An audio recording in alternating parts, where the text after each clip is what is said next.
Good morning.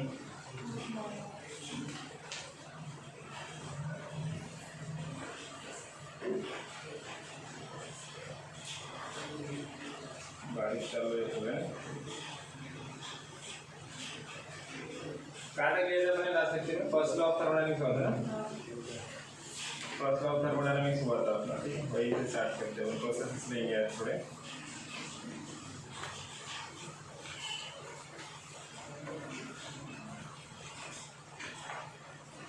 Intensive extensive property वगैरह ये हुआ था, नहीं हुआ था ना। फर्स्ट लॉ ऑफ थर्मोडायनामिक्स का स्टेटमेंट हुआ था वो पॉजिटिव हुआ था।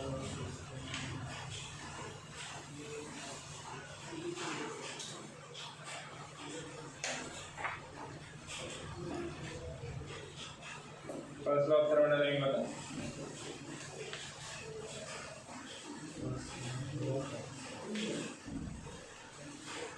when the piston is pushed in so that the volume of the gas decreases,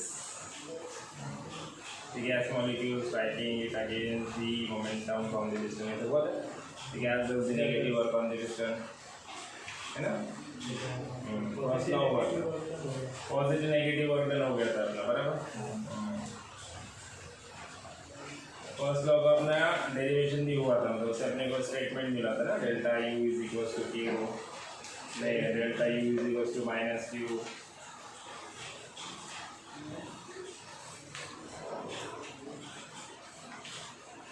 ये इक्वेशन मिल गया था ना अपने को, Q is equal to delta U plus W, ये वाला इक्वेशन मिला था। ये वाला इक्वेशन कैसे मिला था अपने को, डेल्टा यू क्या है यहाँ पे इंटरनल एनर्जी, और डब्ल्यू क्या है वर्क डन, और क्यू क्या है टोटल हीट सप्लाई। मतलब किसी भी ऑब्जेक्ट के ऊपर, गैस के ऊपर हम लोग जो भी टोटल हीट सप्लाई करेंगे, वो हीट्स जो उसको मिलने वाली है, वो हीट को दो चीज़ों के लिए यूटिलाइज करेंगे। एक तो वर्क डन होगा, वर्क डन कब होगा, गैस का एक्सपांशन, गैस का वॉल्यूम चेंज हुआ मतलब वर्क डन हुआ। एक तो वॉल्यूम कम हो सकता है या फिर वॉल्यूम बढ़ सकता है। वॉल्यूम चेंज हुआ मतलब वर्क डन हुआ। एक तो वर्क डन के लिए यूज होगी हीट, और दूसरी हीट किसके लिए यूज होगी, दूसरी हीट यूज होगी उसकी खुद की इंटरनल एनर्जी बढ़ाने के लिए, है ना। मतलब जो मॉलिक्यूल्स है हमारे गैस के, जो मॉलिक्यूल्स है, जैसे हीट सप्लाई करोगे उनकी काइनेटिक एनर्जी बढ़ेगी, और वो जो रैंडम मोशन में मूव करते हैं, नॉर्मली वो रैंडम मोशन में मूव कर रहे हैं सारे पार्टिकल्स, लेकिन हीट एनर्जी दोगे तो उनकी स्पीड क्या होती है, बढ़ती है, स्पीड इंक्रीज होती है। स्पीड इंक्रीज हुआ मतलब काइनेटिक एनर्जी बढ़ा, और sum of kinetic energy of all the molecule, वही क्या होता है अपना टोटल इंटरनल एनर्जी होता है ना। तो मतलब बेसिकली क्या होता है, जो भी हम लोग हीट सप्लाई कर रहे हैं, क्यू जो दे रहे हैं, ये क्यू दो चीज़ों में यूटिलाइज हो रहा है। एक तो क्या हो रहा है, उसका जो टोटल इंटरनल एनर्जी है वो इंक्रीज करने में यूज हो रहा है, और दूसरा वर्क डन करने में यूटिलाइज हो रहा है। तो यही अपना फर्स्ट लॉ ऑफ थर्मोडायनामिक्स है।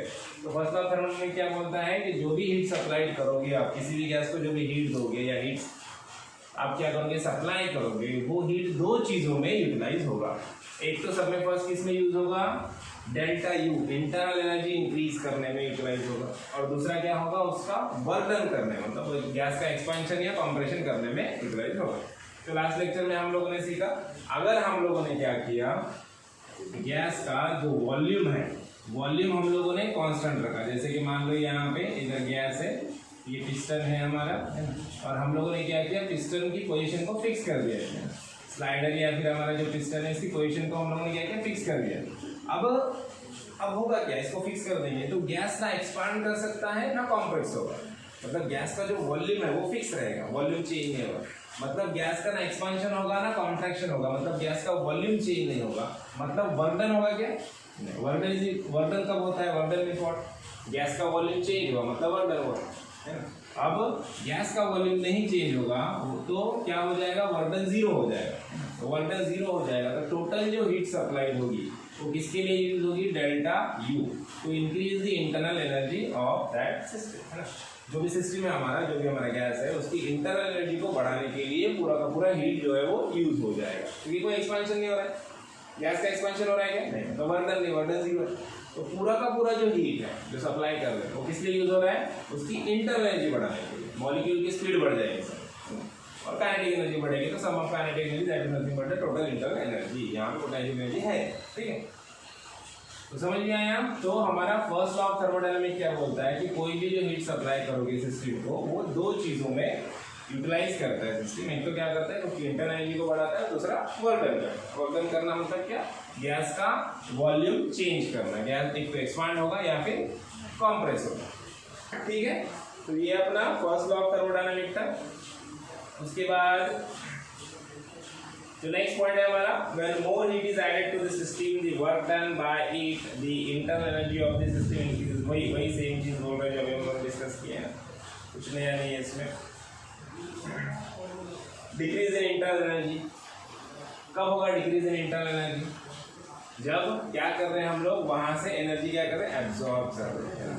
सिस्टम से एनर्जी हम लोग क्या कर रहे हैं, एब्जॉर्ब कर रहे हैं। सिस्टम से एनर्जी एब्जॉर्ब करोगे तो इंटरनल एनर्जी क्या होगा, कम होगा, डिक्रीज होगा। और सिस्टम को एक्सटर्नल एनर्जी दोगे आप, एक्सटर्नल हीट दोगे सिस्टम, है ना, हीट सप्लाई करोगे तो उसका इंटरनल एनर्जी क्या होगा, बढ़ेगा, है ना। तो वही चीज है, when more work is done by the system than the heat added to it, in this case the internal energy of the system decreases, है ना। जब क्या हो रहा है, more work is done by the system, मतलब जितना उसको हीट दे रहे हैं उससे ज्यादा वो काम कर रहे हैं, है ना, मतलब उसको जितना हीट सप्लाई किया जा रहा है उससे ज्यादा वो वर्क कर रहा है, तो वो क्या होगा फिर, इसका जो टोटल इंटरनल एनर्जी वो क्या हो जाएगा, कम हो जाएगा, है ना। क्योंकि जितना हीट सप्लाई कर रहे हैं हम लोग वो किन चीजों में डिवाइड होना चाहिए, दो चीजों में, एक तो वर्क डन में और दूसरा टोटल उसकी इंटरनल एनर्जी बढ़ाने के लिए। अभी मान लो हम लोगों ने 10 जूल का हीट दिया इसको, है ना। अब 10 जूल का हीट दिया और इसने क्या किया पता है क्या, 12 जूल का वर्क डन किया, है ना। वर्क डन का हमारा यूनिट क्या था, न्यूटन मीटर मतलब जूल, है ना। दोनों का यूनिट सेम होता है, एनर्जी और वर्क डन, बराबर। अगर हम लोगों ने 10 जूल का हीट दिया इसको और इसने 12 जूल का वर्क डन कर दिया, अब अपने हीट ही दिया उसको 10 जूल का, तो 12 जूल का वर्क डन हो गया, मतलब एक्स्ट्रा 2 जूल कहाँ से है, एक्स्ट्रा 2 जूल क्या किया उसने, एक्स्ट्रा 2 जूल क्या किया पता है, इसका जो टोटल इंटरनल एनर्जी था, मान लो इसका टोटल इंटरनल एनर्जी सिस्टम का 8 जूल था पहले, ठीक है, 8 जूल था। अब इसने क्या किया, यहाँ से 2 जूल इधर ले लिया वर्क डन करने के लिए, समझ में आ रहा है। सिस्टम ने कितना दिया, यहाँ से टोटल हीट एनर्जी कितना मिला, 10 जूल मिला, है ना, और वर्क डन किया 12 जूल का। वर्क डन 12 जूल का हुआ मतलब 2 जूल एक्स्ट्रा कहाँ से आया, इसकी जो इंटरनल एनर्जी थी यहाँ से 2 जूल इसने क्या किया, कम कर दिया। तो ये जो पहले 8 जूल थी, पहले जो इंटरनल एनर्जी 8 जूल थी, अब उसमें से 2 जूल क्या हो जाएंगे, माइनस हो जाएंगे, तो अब इसका इंटरनल एनर्जी कितना रहेगा, 6 जूल रहेगा, है ना। मतलब सिस्टम का इंटरनल एनर्जी क्या हो गया, कम हो गया ना। ऐसा कब होता है, जब जितनी हीट सप्लाइड हम कर रहे हैं उससे ज्यादा अगर वर्क डन कर रहा है सिस्टम, जितना हीट सप्लाइड हो रहा है अगर उससे ज्यादा वर्क डन सिस्टम कर रहा है, इसका मतलब क्या है कि वो क्या कर रहा है, उसकी इंटरनल एनर्जी को क्या कर रहा है, कम कर रहा है, डिक्रीज कर रहा है, इंटरनल एनर्जी को डिक्रीज कर रहा है। क्यों, क्योंकि जो एक्स्ट्रा वर्क डन करेगा, जितना हीट सप्लाइड उतना वर्क डन, मतलब अगर जितना हीट दे रहे उतना ही वर्क डन कर दिया तो इंटरनल एनर्जी ना इंक्रीज होगी ना डिक्रीज होगी, है ना। जितना दिया, सिंपल सा एग्जांपल है, जितना हम लोग लास्ट टाइम भी मैंने तुमको बताया था कि जितना हम लोग अर्न कर रहे हैं, सपोज मान लो हमारा सैलरी है 10,000, है ना, 10,000 हमारा सैलरी है, that is called total heat, जो अपने को सप्लाइड हुआ 10,000 मिला अपने को। उसमें से हम लोग क्या करें, 2 चीजें करें, तो इंटरनल एनर्जी बढ़ाने के लिए कर रहे हैं, मतलब सेविंग अपना, और दूसरा खर्चा अपना, मतलब वर्क माना, ठीक है। तो अभी अपने को 10,000 मिले, 10,000 में से हम लोगों ने क्या किया, 7,000 खर्चा कर दिया, है ना, मतलब 7,000 वर्क डन में लगा दिया टोटल हीट में से, तो बचा कितना, 3,000। तो 3,000 क्या होगा, अपना सेविंग होगा, मतलब 3,000 क्या कर रहा है, अपना इंटरनल एनर्जी बढ़ा है, 3,000 की इंटरनल एनर्जी हम लोग क्या कर रहे हैं, इंक्रीज कर रहे हैं, है ना। लेकिन अगर हमारे को 10,000 मिला, एक महीने का 10,000 सैलरी आपको मिला, और 10,000 का 10,000 आपने क्या कर दिया, खर्चा कर दिया, वर्क डन कर दिया। देखो 10,000 मिला, क्यों किया, अपना टोटल सैलरी मान लो 10,000 मिला, है ना, 10K मिला, और आपने क्या किया, 10K के 10K वर्क डन में खर्चा कर दिया, है ना। तो जो इंटरनल एनर्जी थी, जो डेल्टा यू थी, इसकी वैल्यू क्या रहेगी, चेंज होगी की वैल्यू, सेविंग जो आपका था उतना ही है ना। आपका सेविंग बढ़ा गया नहीं, आपका सेविंग कम हुआ क्या नहीं, क्योंकि जितना वर्क डन, जितना हीट सप्लाइड हुआ उतना टोटल क्या हो गया, वर्क डन में कन्वर्ट हो गया। तो टोटल इंटरनल एनर्जी क्या हो गई अपनी, जितनी की उतनी है, कांस्टेंट है। ये चेंज हुई क्या नहीं, डिक्रीज हुई क्या नहीं, इंक्रीज हुई क्या नहीं, क्योंकि फॉर्मूला क्या है अपना, Q इज इक्वल टू क्या होता है, डेल्टा U प्लस W, मतलब ये 2 चीजों में हमारी हीट सप्लाई यूज होगी। हमने जितना हीट सप्लाई किया है वो टोटल का टोटल वर्क डन में कन्वर्ट हो गया, तो डेल्टा यू चेंज हुआ क्या नहीं, डेल्टा यू की वैल्यू एज इट इज है ना। 10,000 कमाए, 10,000 खर्चा कर दिया, है ना। सेविंग बढ़ी क्या नहीं, सेविंग कम हुई क्या नहीं, उसमें से उसको हाथ ही में लगाया था। अब नेक्स्ट कंडीशन क्या होता है, ये जो कंडीशन बता रहा है ये क्या भाई, हम लोगों ने 10,000 कमाया, कितना कमाया, 10,000 कमाया, और खर्चा कितना किया, खर्चा किया मान लो 12 के हम लोगों ने खर्चा कर दिया है। 10K कमाया और 12K क्या कर दिया हम लोगों ने, खर्चा कर दिया।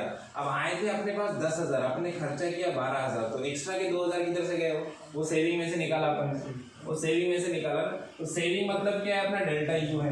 तो अपना जो डेल्टा यू है, ये डेल्टा यू क्या हो गया, 2K से माइनस हो गया ना, अपनी सेविंग कम हो गई, अपनी सेविंग 2,000 कम हो गई, मतलब टोटल इंटरनल क्या होगी, डिक्रीज होगी। यहाँ पे टोटल इंटरनल क्या होगी, डिक्रीज होगी। डिक्रीज कब होगी, जब जितना हीट सप्लाइड है उससे ज्यादा वर्क डन अगर हो रहा है ना, जितना हीट सप्लाइड हो रहा है उससे ज्यादा वर्क डन हो रहा है, तो टोटल हीट इंटरनल क्या होगी, डिक्रीज हो जाएगी, टोटल इंटरनल डिक्रीज हो जाएगी। अब इसका उल्टा, अगर हम लोगों ने क्या किया, जितना हीट सप्लाइड किया, सपोज मान लो जो हीट सप्लाइड है ये कब होगा, जो heat supplied Q is less than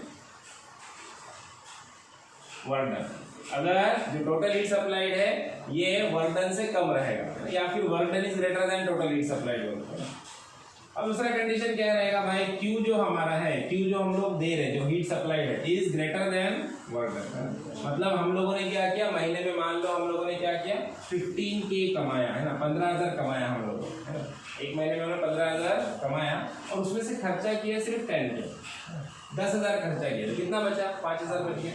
तो ये जो 5,000 बच गया है ये अपने सेविंग में जाएगा, अपना सेविंग क्या होगा, बढ़ेगा, इंक्रीज होगा। तो डेल्टा यू क्या होगा, यहाँ पे डेल्टा यू क्या होगा, डेल्टा यू विल इंक्रीज, यहाँ पे डेल्टा यू इंक्रीज होगा, यहाँ पे डेल्टा यू क्या होगा, डिक्रीज, और यहाँ पे डेल्टा यू क्या है, कांस्टेंट है ना। जब जितना कमाया उतना खर्चा कर दिया, तो सेविंग को कुछ भी नहीं हुआ, सेविंग ना बढ़ी ना कम हुई, सेविंग सेम रही, कांस्टेंट है ना। अभी जितना कमाया उससे ज्यादा खर्चा कर दिया तो सेविंग कम हो गई, डेल्टा यू डिक्रीज है ना। अभी जितना कमाया उससे कम खर्चा किया तो सेविंग में गया, बाकी का सेविंग बढ़ गई, मतलब डेल्टा यू क्या हो गया, इंक्रीज हो गया है ना। तो जो देखो हीट सप्लाइड और वर्क डन, अगर जितना हीट सप्लाइड किया उतना टोटल का टोटल वर्क डन में कन्वर्ट किया तो डेल्टा यू क्या रहेगा, constant, total internal energy constant, change नहीं होगी। अगर जितना हीट सप्लाइड है उससे ज्यादा वर्क डन किया तो डेल्टा यू क्या होगा, डिक्रीज होगा, टोटल इंटरनल एनर्जी डिक्रीज होगा, क्योंकि उसमें से हीट एनर्जी वो ऐड करेगा। सिमिलरली अगर जितना इंटरनल एनर्जी है अपना डेल्टा यू जो है हमारा है ना, जो भी हीट सप्लाइड है, हीट सप्लाइड जितना है उससे कम अगर हम लोगों ने वर्क डन के लिए यूज किया तो बचा हुआ किधर जाएगा, उसकी इंटरनल एनर्जी इंक्रीज करने में जाएगा, इंटरनल एनर्जी सिस्टम की क्या होगी, इंक्रीज होगी है ना। और ये 3 पॉइंट है, पक्का याद रखने का है ना, इंपॉर्टेंट है हमारे फर्स्ट लॉ ऑफ थर्मोडायनामिक्स से रिलेटेड, बराबर। अब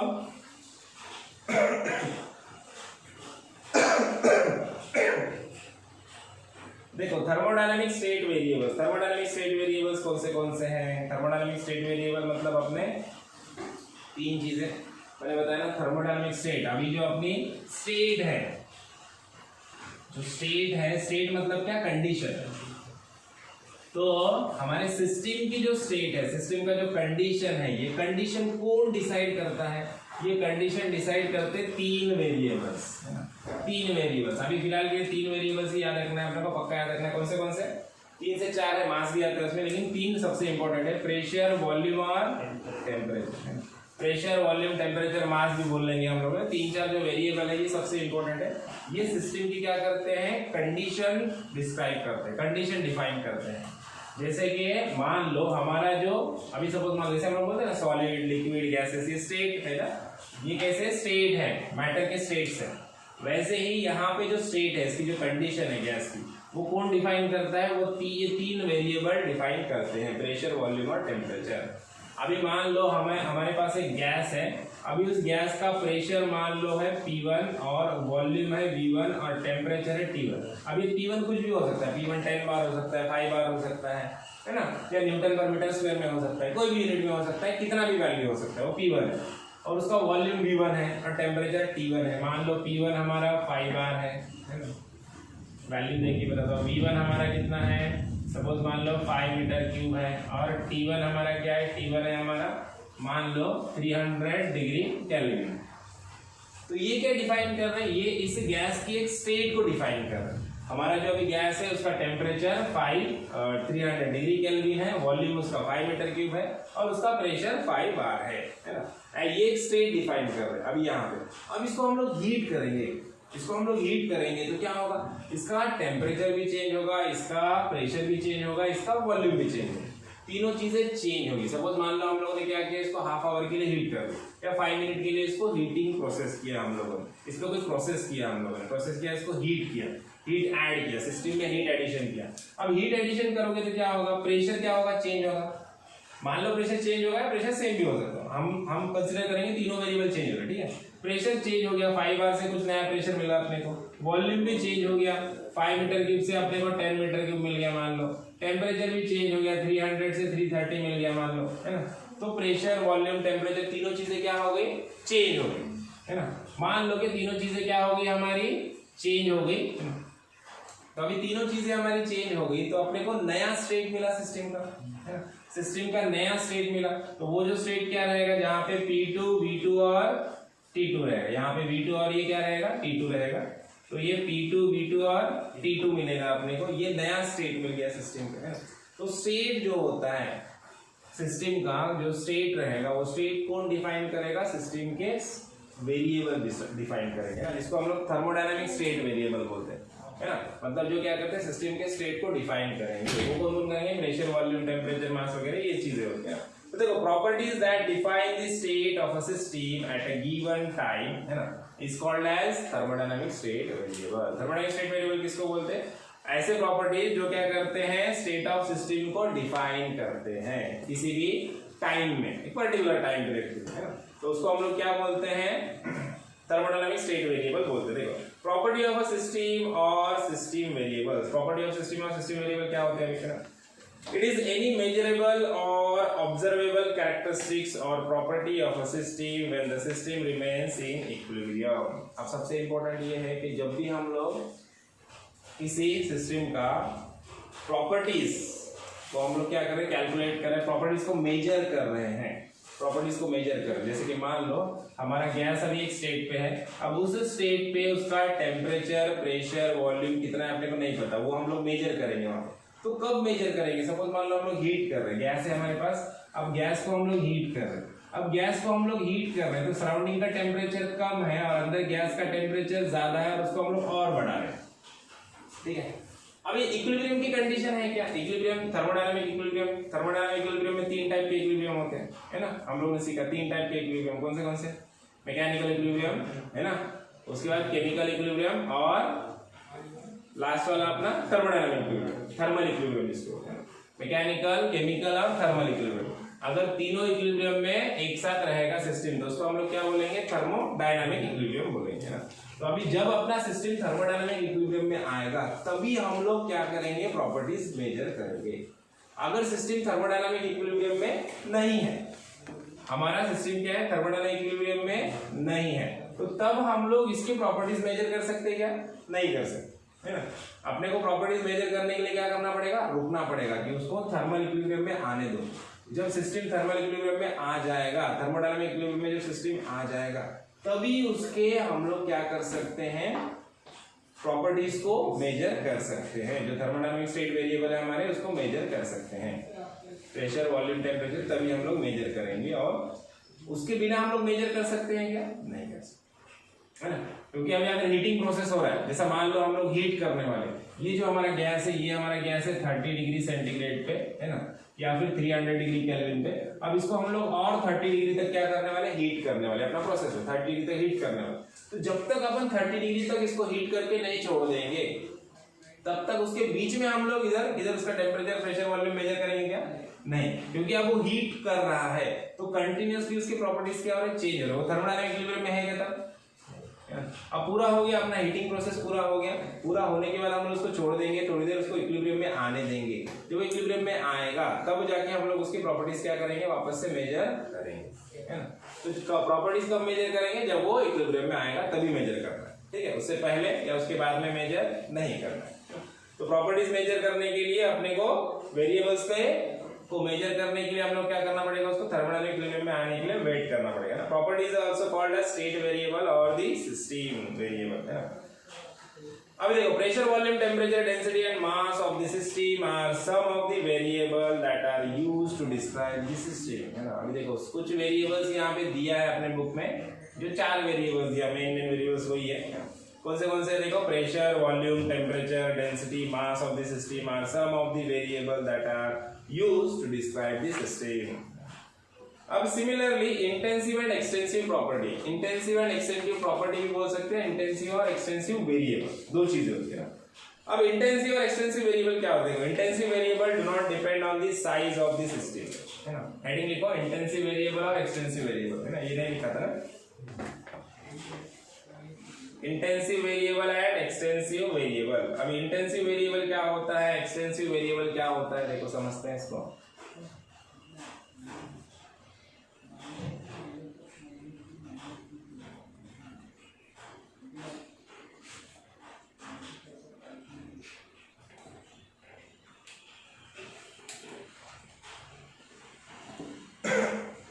intensive variable and extensive variable.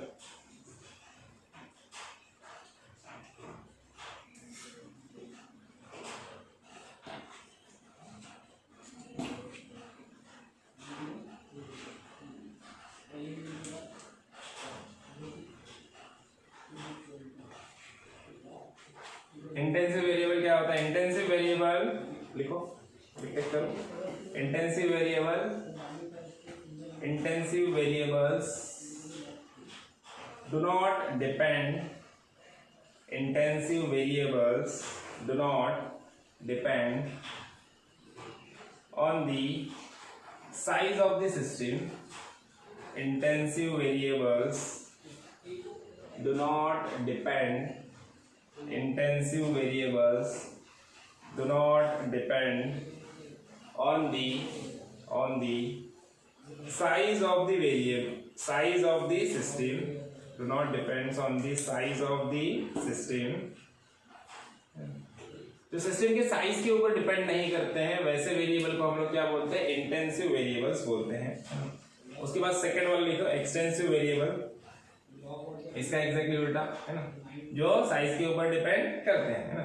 कैसे लिखेंगे? Extensive variables, extensive variables depends, extensive variables depends on the size of the system, extensive variables depends on the size of the system।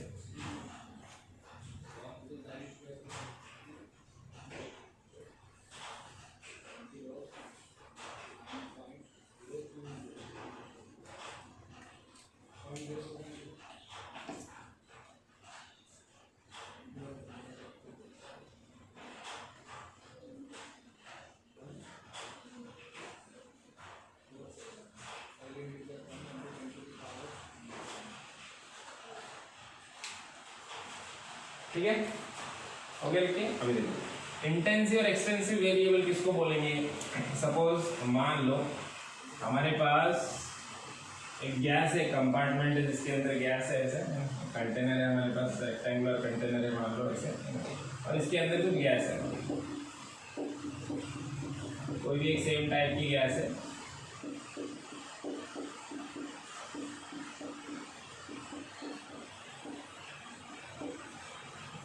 अब एक same type की gas है इसके अंदर, हम लोगों ने क्या किया, इसको दो कंपार्टमेंट में डिवाइड कर दिया, दो पार्ट में डिवाइड कर दिया। तो अभी दो पार्ट में डिवाइड करने के बाद यहाँ पे हम लोग इसका प्रेशर मेजर कर रहे हैं, इसका टेम्परेचर मेजर कर रहे हैं, इसका डेंसिटी मेजर कर रहे हैं, है ना, और यहाँ पे भी मेजर करेंगे।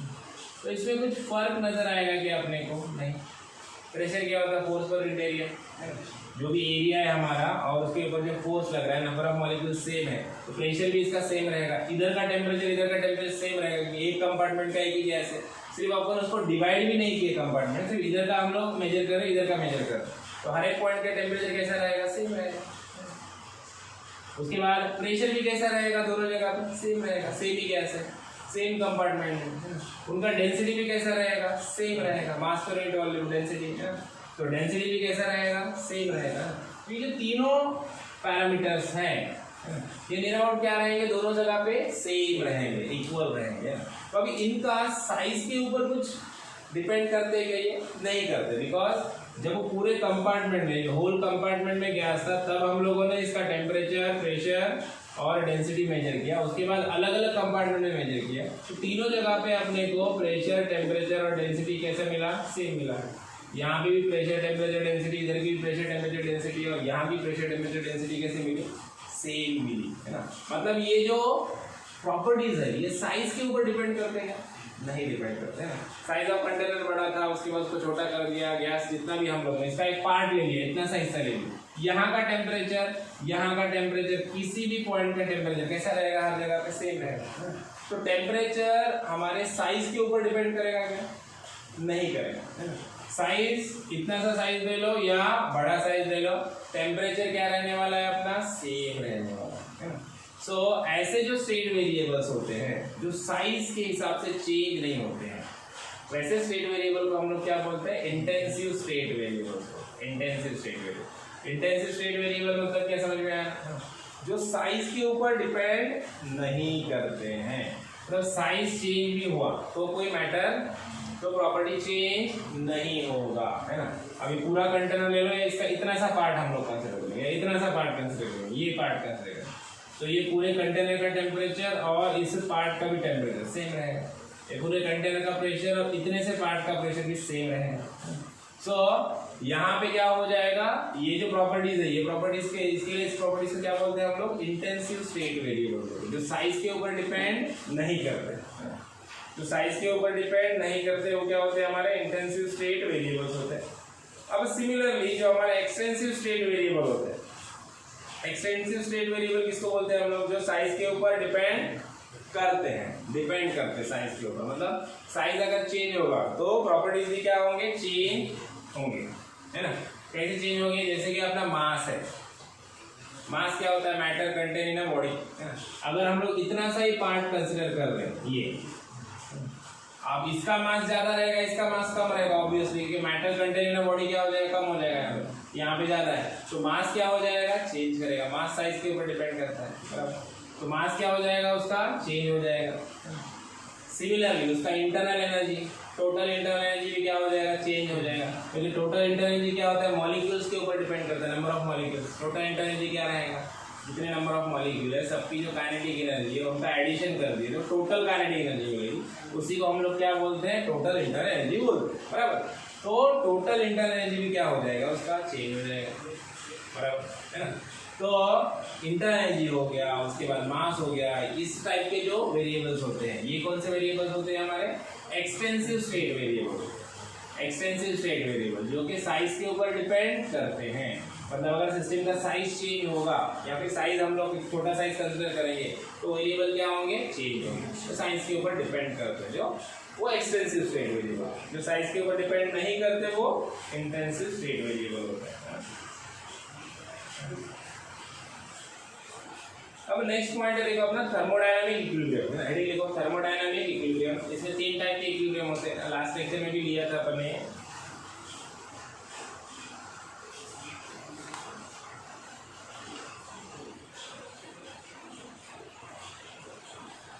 थर्मोडायनामिक इक्विलिब्रियम, अब कोई भी सिस्टम या कोई भी ऑब्जेक्ट थर्मोडायनामिक इक्विलिब्रियम में है, ये अपन कब बताएंगे, कब बोलेंगे ऐसे कि थर्मोडायनामिक इक्विलिब्रियम में, उसके लिए उसका 3 इक्विलिब्रियम में होना जरूरी होता है। 3 टाइप के इक्विलिब्रियम होते हैं, तीनों इक्विलिब्रियम में वो एक साथ रहेगा, तभी हम लोग बोलेंगे कि थर्मोडायनामिक इक्विलिब्रियम में है, ठीक है। अभी 3 टाइप के जो इक्विलिब्रियम होते हैं कौन से होते हैं, सब में पहला होता है मैकेनिकल इक्विलिब्रियम। देखो थर्मोडायनामिक इक्विलिब्रियम, उसमें पहला लिखो mechanical equilibrium.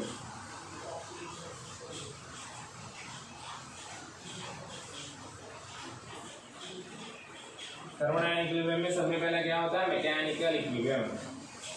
Mechanical equilibrium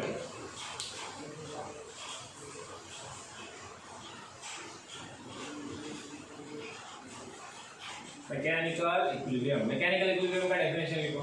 mechanical, कोई भी सिस्टम मैकेनिकल इक्विलिब्रियम में है, ये हम लोग कब बताएंगे, कब बोलेंगे ऐसा। मैकेनिकल इक्विलिब्रियम लिखो, when there are no unbalanced forces, when there are no unbalanced forces, when there are no unbalanced forces, no unbalanced forces, when there are no unbalanced forces within the system, when there are no unbalanced forces within the system, and its surrounding when there are no unbalanced forces within the system and between the system and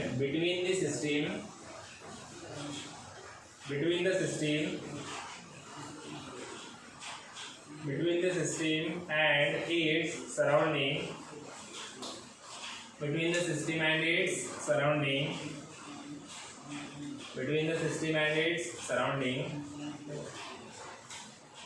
the system is said to be in thermal equilibrium. The system is said to be in thermal equilibrium. The system is said to be in thermal equilibrium.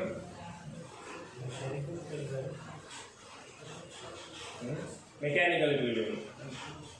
The system is said to be in mechanical equilibrium. Thermal बोला ना मैंने, sorry, mechanical equilibrium. The system is said to be in mechanical equilibrium. अब देखो क्या बोल रहा है, सब में पहला वर्ड क्या है, unbalance forces. If there is no unbalance forces, सब में पहले समझते हैं अनबैलेंस फोर्स किसको बोलते हैं, बैलेंस फोर्स किसको बोलते हैं. बैलेंस फोर्स मतलब क्या, जो एक दूसरे को बैलेंस कर रहे हैं.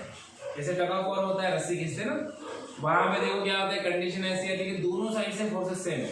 इधर वाले जो फोर्स से खींच रहे हैं वही उधर वाले भी उसी फोर्स से खींच रहे हैं. तो वो जो थ्रेड रहेगा अपना, जो रस्सी रहेगी, वो ना इधर जाएगी ना इधर जाएगी, वो एक ही पोजीशन में रह जाएगी. वो एक पोजीशन में क्यों है, क्योंकि इधर का फोर्स और इधर का फोर्स कैसा है, सेम है ना. मतलब किसी भी ऑब्जेक्ट के ऊपर अगर इधर जो फोर्स लग रहा है, इधर 10 किलोन्यूटन का फोर्स अप्लाई कर रहे हैं हम लोग, और इस साइड भी 10 किलोन्यूटन का फोर्स अप्लाई कर रहे हैं, तो ये फोर्स कैसे है, ये फोर्सेस कैसे, बैलेंस फोर्सेस, एक दूसरे को बैलेंस कर रहे हैं, है ना. मतलब इस ऑब्जेक्ट में राइट साइड में जो फोर्स आ रहा है ना, दोनों का मैग्नीट्यूड सेम है और डायरेक्शन कैसी है, अपोजिट है. मतलब same magnitude and opposite direction वाले फोर्सेस जब आते हैं तो वो क्या करते हैं, सिस्टम को बैलेंस करते हैं, उनको बैलेंस फोर्सेस बोलते हैं, बैलेंस फोर्सेस. अब इस बैलेंस फोर्सेस की वजह से क्या हो रहा है, ये जो हमारा ऑब्जेक्ट है इधर मूव कर रहा है क्या, नहीं. इधर मूव करेगा क्या, नहीं. तो इधर से जितना फोर्स है उतना ही इधर से फोर्स है ना. ये ऑब्जेक्ट इधर मूव करेगा ना इधर मूव करेगा. ये किस में आ जाएगा, ये इक्विलिब्रियम में आ जाएगा, रेस्ट में रहेगा. इक्विलिब्रियम मतलब क्या, मैकेनिकल इक्विलिब्रियम मतलब सिंपल में याद रखो कि नंबर ऑफ फोर्सेस ऑब्जेक्ट के ऊपर एक्ट हो रहे हैं, फिर भी ऑब्जेक्ट कैसा है, अगर रेस्ट में है तो उसको हम लोग क्या बोलेंगे, मैकेनिकल इक्विलिब्रियम में है. अब इसका थर्मोडायनेमिक्स में अपने जो एग्जांपल रहेगा वो कैसा रहेगा, जैसे बलून है, बलून के अंदर हम लोग क्या कर रहे हैं, एयर ब्लो कर रहे हैं. अब उसको बुकिंग के अंदर एयर हम लोग भर रहे हैं, उसमें प्रेशर से क्या हो रहा है, वो बलून का शेप बढ़ रहा है, इंक्रीज हो रहा है. अब एक पर्टिकुलर शेप पे हम लोग उसको क्या करते हैं, नॉट करके बांध देते हैं उसको. अब बांधने के बाद देखो अंदर का साइज उसका इंक्रीज हो रहा है क्या, या डिक्रीज हो रहा है क्या. अब वो कांस्टेंट शेप उसने ले लिया, तो इसका मतलब क्या, अंदर का जो एयर है वो उसके ऊपर कुछ प्रेशर लगा रहा है, और बाहर से जो एटमॉस्फेरिक एयर है वो बाहर से उसके ऊपर प्रेशर लगा रहा है, बराबर. तो बाहर से एयर का जो प्रेशर आ रहा है बलून के सरफेस पे, और अंदर के एयर का जो प्रेशर आ रहा है बाहर की तरफ, दोनों क्या कर रहे हैं, एक दूसरे को बैलेंस कर रहे हैं. इसके लिए उसका शेप ना इंक्रीज हो रहा है ना डिक्रीज हो रहा है. अगर अंदर का प्रेशर ज्यादा रहेगा, अंदर का फोर्स ज्यादा रहेगा, तो वो क्या होगा, बढ़ेगा, उसका साइज और बढ़ेगा, है ना. और अगर बाहर का प्रेशर ज्यादा रहेगा तो उसका साइज क्या होगा, कम होगा, है ना. अपन वही करते हैं ना, हम लोग जब बलून को फूंकते हैं तो क्या कर रहे हैं, हम लोग अंदर प्रेशर इंक्रीज कर रहे हैं. प्रेशर बढ़ने की वजह से क्या हो रहा है, बाहर का जो प्रेशर है उससे ज्यादा अंदर का प्रेशर हम लोग इंक्रीज कर रहे हैं, तो उसका साइज क्या होता है, इंक्रीज होता है ना. कि अंदर का प्रेशर ज्यादा है, अंदर से फोर्स ज्यादा है ना, तो उसका साइज इंक्रीज होता है. अब एक कांस्टेंट पे हम लोग नॉट बांध के छोड़ दिया उसको, तो अब क्या हुआ, अंदर का फोर्स और बाहर का फोर्स दोनों कैसे एक दूसरे को बैलेंस कर रहे हैं, तो वो क्या होगा, वो ना बढ़ेगा उसका साइज ना कम होगा, है ना. तो वो कैसा रहेगा, मैकेनिकल इक्विलिब्रियम में रहेगा, है? समझ में आया. वैसे ही गैस के ऊपर अगर हम लोग फोर्स अप्लाई कर रहे हैं, दोनों साइड से सेम रहेगा, तो वो भी क्या रहेगा, मैकेनिकल इक्विलिब्रियम में रहेगा. अब केमिकल इक्विलिब्रियम, सेकेंड टाइप लिखो, chemical equilibrium.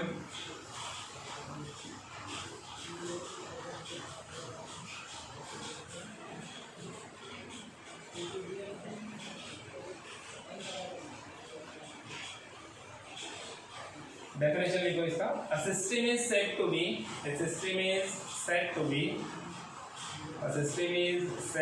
be in chemical equilibrium.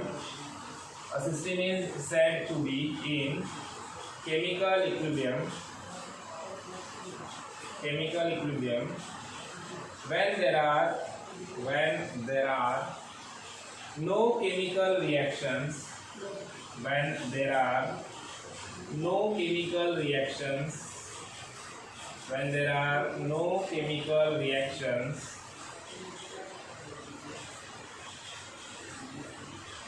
when there are no chemical reactions going on within the system, when there are no chemical reactions going on within the system,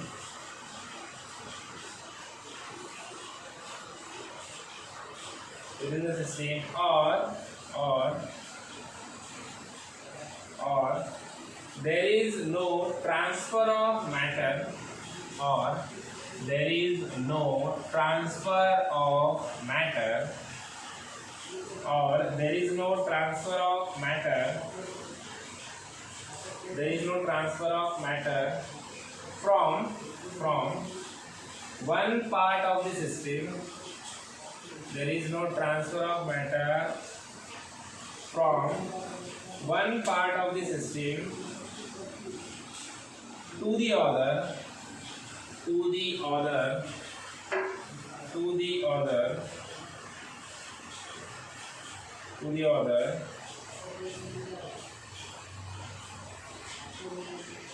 to the other, due to diffusion, due to diffusion, due to diffusion,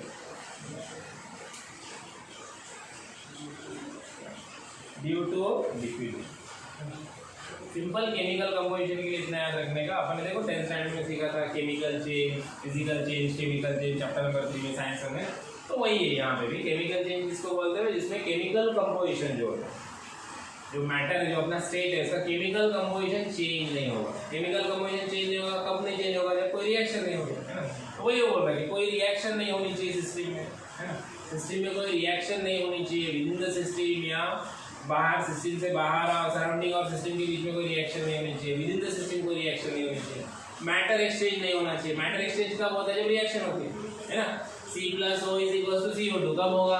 जब matter exchange हो रहा है, matter इधर से इधर जा रहा है, मैटर आपस में एक्सचेंज हो रहा है, नया मॉलिक्यूल बन रहा है, रिएक्शन होगी तब होगा। तो कोई केमिकल रिएक्शन नहीं होना चाहिए विद इन द सिस्टम और सराउंडिंग। सिंपल इतना भी याद रखोगे तो भी चलेगा। तभी हम लोग बोलेंगे भाई वो कैसा अपना केमिकल इक्विलिब्रियम में है, मतलब उसका केमिकल कंपोजिशन चेंज नहीं होना। सिंपल वर्ड में याद रखेंगे, केमिकल कंपोजिशन चेंज नहीं होना, तो वो केमिकल इक्विलिब्रियम में रहेगा। उसके बाद लास्ट वाला अपना थर्मल इक्विलिब्रियम, जो अपन ने सीखा है ऑलरेडी। थर्मल इक्विलिब्रियम में कब होता है ऑब्जेक्ट? जब दोनों का टेम्परेचर, सिस्टम और सराउंडिंग, दोनों का टेम्परेचर क्या हो जाएगा? सेम होगा, है ना। जब सिस्टम और सराउंडिंग, जैसे कि ऑब्जेक्ट है, एक हॉट ऑब्जेक्ट है, हॉट ऑब्जेक्ट को यहाँ पे रख दिया हम लोगों ने, इसका टेम्परेचर है 100 डिग्री सेंटीग्रेड और सराउंडिंग एयर का टेम्परेचर मान लो है 35 डिग्री सेंटीग्रेड। तो अब क्या होगा? अब हीट ट्रांसफर होगा। कहाँ से कहाँ हीट ट्रांसफर होगा? ये बॉडी हीट इमिट करेगा, हीट ट्रांसफर करेगा सराउंडिंग को, है ना। और क्या होगा? धीरे धीरे ये टेम्परेचर इंक्रीज होगा, ये टेम्परेचर डिक्रीज होगा, इसका टेम्परेचर इंक्रीज होगा, है ना। और बाद में क्या होगा? थोड़ी देर के बाद हम लोग को देखने मिलेगा दोनों का टेम्परेचर मान लो 50 डिग्री सेंटीग्रेड पे आ गया, ये भी 50 और ये भी 50, है ना। तो यहाँ पे क्या हो जाएगा? थर्मल इक्विलिब्रियम अटेन हो जाएगा। थर्मल इक्विलिब्रियम मतलब क्या? थर्मल इक्विलिब्रियम में अपने को एक चीज पता होनी चाहिए कि भाई जो हीट ट्रांसफर होता है, हीट ट्रांसफर कब होता है? जब बॉडी एट हायर टेम्परेचर से body at lower temperature. Heat transfer होने के लिए टेम्परेचर डिफरेंस होना जरूरी है। अगर टेम्परेचर डिफरेंस नहीं रहेगा दो बॉडी के बीच में, तो हीट ट्रांसफर होगा क्या? नहीं होगा, है ना। तो यहाँ पे बॉडी हायर टेम्परेचर पे, यहाँ पे बॉडी लोअर टेम्परेचर, तो यहाँ से हीट ट्रांसफर होगा इधर, बॉडी एट हायर टेम्परेचर से बॉडी एट लोअर टेम्परेचर। कब तक होगा? जब तक दोनों का टेम्परेचर क्या ना हो जाए? सेम ना हो जाए। दोनों का टेम्परेचर सेम हो गया मतलब क्या हो गया? थर्मल इक्विलिब्रियम अटेन हो गया, है ना। तो थर्मल इक्विलिब्रियम में कब रहेगा? जब हीट ट्रांसफर कंप्लीट हो गया, दोनों का टेम्परेचर सेम हो गया, when there is no transfer of heat or heat energy between the system, within the system or surrounding, तो क्या बोलेंगे अपना? थर्मल इक्विलिब्रियम में है वो। When the temperature of the system is uniform throughout and does not change with time, does not change with time, वो time के साथ चेंज नहीं होगा और सिस्टम और सराउंडिंग में भी हीट एक्सचेंज नहीं होगा, तो वो थर्मल इक्विलिब्रियम में रहेगा। सिंपल, है ना। अब देखो thermodynamic state variable and equation of state. Thermodynamic state variable और इक्वेशन ऑफ स्टेट क्या होता है? देखो थर्मोडायनामिक स्टेट वेरिएबल क्या होता है सीखा हम लोगों ने। हेडिंग लिखो पहले, thermodynamic state variable and equation of state. Thermodynamic state variable and equation of state.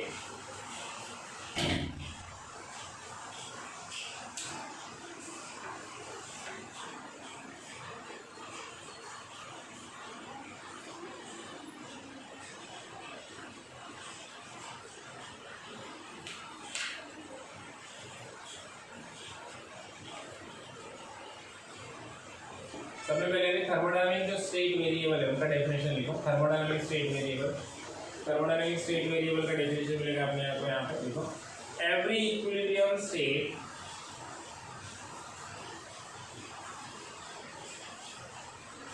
every equilibrium state of a thermodynamic system, every equilibrium state of a thermodynamic system is completely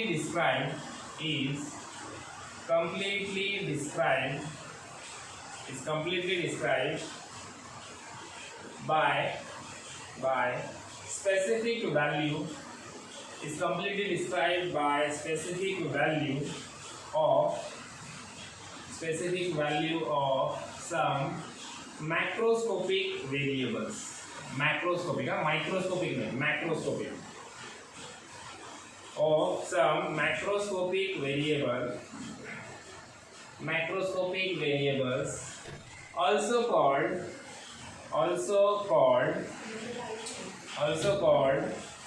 state variables. Also called state variables.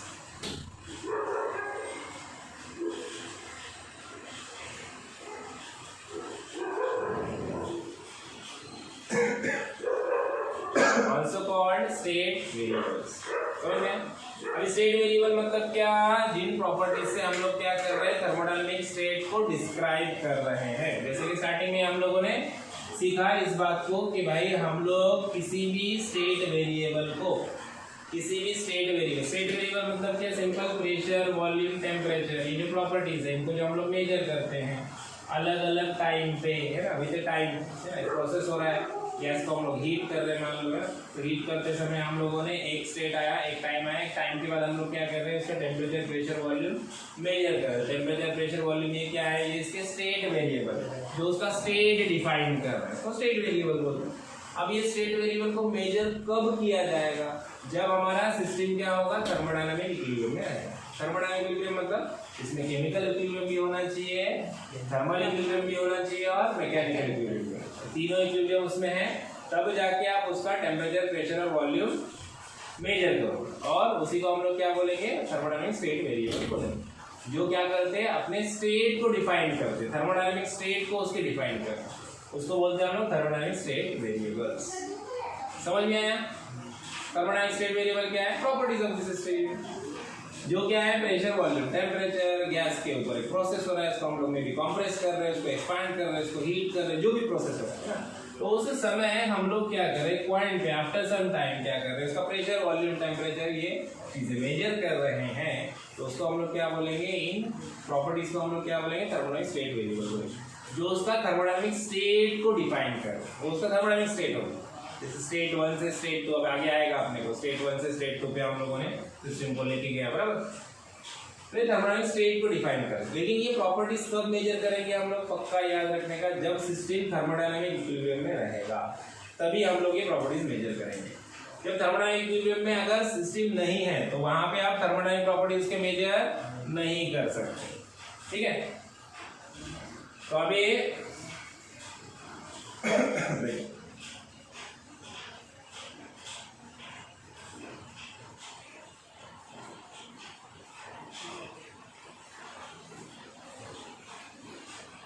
अभी हमारा equation of state क्या होता है? Equation of state हम लोग को सबको पता है क्या होता है? PV = nRT, है ना।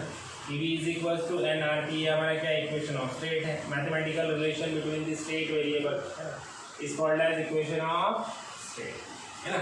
हम लोगों ने पहले kinetic theory of gases chapter पढ़ा है, तो उसमें हम लोगों ने direct PV is equal to nRT use किया, बराबर। तो हम लोगों ने लास्ट स्टैंडर्ड में भी सीखा, 11th स्टैंडर्ड में भी हम लोग को था सिलेबस में, वहाँ पे हम लोग को पता है PV is equal to nRT क्या है, इक्वेशन ऑफ स्टेट है ना। इक्वेशन ऑफ स्टेट को कैसे डिफाइन करेंगे, उसका डेफिनेशन लिख लो, छोटा सा डेफिनेशन है, आपने को पता होना चाहिए। It is nothing but what, it is a mathematical relation, it is a mathematical relation. Equation of state का डेफिनेशन लिखो, it is a mathematical relation, it is a mathematical relation between the state variables. It is a mathematical relation. It is a mathematical relation between the state variables. Between the state variable is called the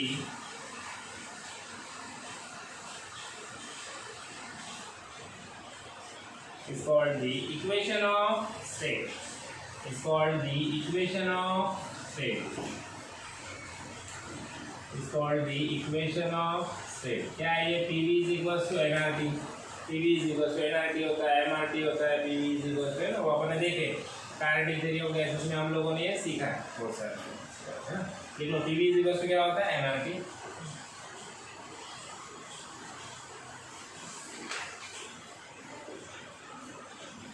PV is equals to nRT. अब इसका जो graphical representation होता है, graphical representation of equation of state, उसी को हम लोग क्या बोलते हैं? PV डायग्राम बोलते हैं। सबसे इम्पोर्टेंट PV डायग्राम या PV कर्व, है ना, या इंडिकेटर डायग्राम भी बोलते हैं इसका। PV डायग्राम, PV कर्व या इंडिकेटर डायग्राम, ये सब क्या है हमारा? ग्राफिकल रिप्रेजेंटेशन रहेगा हमारा इक्वेशन ऑफ स्टेट का।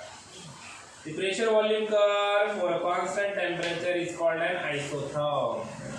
अगर प्रेशर वॉल्यूम कर्व हम लोगों ने बनाए, तो ये गैस है, हम लोग क्या कर रहे हैं? इसको हीट कर रहे हैं, मान लो, है ना, या फिर उसके ऊपर उसको कंप्रेस कर रहे हैं, उसको एक्सपांड कर रहे हैं, लेकिन उसका टेम्परेचर हम लोग क्या रख रहे हैं? कांस्टेंट रख रहे हैं। टेम्परेचर चेंज नहीं होगा, टेम्परेचर कांस्टेंट रखा है, और हम लोग बोल रहे हैं कि उसको क्या कर रहे हैं? हम लोग उसको कंप्रेस कर रहे हैं, उसके ऊपर कुछ वर्क कर रहे हैं, हम लोग उसको कंप्रेस कर रहे हैं, उसका वॉल्यूम कम कर रहे हैं, लेकिन टेम्परेचर कैसा रहेगा उस दौरान? टेम्परेचर हमारा कैसा रहेगा? कांस्टेंट रहेगा, टेम्परेचर चेंज नहीं होगा। तो ऐसे प्रोसेस को हम लोग क्या बोलेंगे? आइसोथर्म बोलेंगे, और वो प्रोसेस को आइसोथर्मल प्रोसेस बोलते हैं, नेक्स्ट अपन लेने वाले हैं, है ना। टेम्परेचर कांस्टेंट रहेगा तो आइसोथर्म। अभी देखो PV डायग्राम, हेडिंग लिखो, द PV डायग्राम।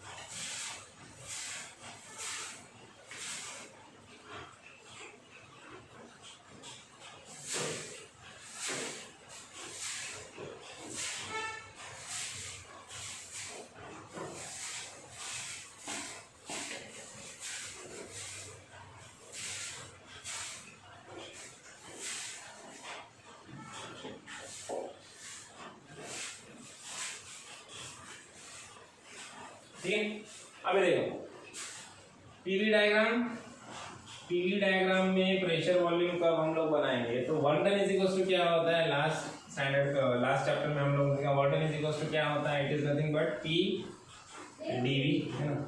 प्रेशर हम लोग ने रखा, और वॉल्यूम जो चेंज हो रहा है, चेंज इन वॉल्यूम, सिंपल, वो क्या होता है? वर्क डन होता है। वर्क डन हुआ मतलब क्या हुआ? मैंने अभी बताया तुम लोग को। वर्क डन हुआ मतलब क्या हुआ? उसका वॉल्यूम, अगर गैस का वॉल्यूम चेंज होता है तो वर्क डन हुआ हम लोग बोलेंगे। वर्क डन हुआ कब बोलेंगे? जब गैस का वॉल्यूम चेंज होगा। तो डीवी क्या होता है? DV means change in volume, जो भी वॉल्यूम में चेंज हो रहा है, मे बी वॉल्यूम इंक्रीज हो रहा है, मे बी वॉल्यूम डिक्रीज हो रहा है। वॉल्यूम में चेंज हुआ मतलब क्या हुआ? वर्क डन हुआ है ना। अभी इसी को हम लोगों ने क्या कहा? वॉल्यूम कहाँ से कहाँ पे चेंज हुआ? सपोज मान लो वॉल्यूम हमारा पहले था V1 और बाद में हो गया V2, तो V1 से V2 इतना थोड़ा सा वॉल्यूम चेंज हुआ, तो यहाँ से अपने को अगर ये छोटा सा वर्क डन हुआ, total work done of the system निकालना है, तो हम लोग क्या करेंगे? इसका साइक्लिक इंटीग्रल, इसका इंटीग्रेशन ले लेंगे हम लोग, है ना।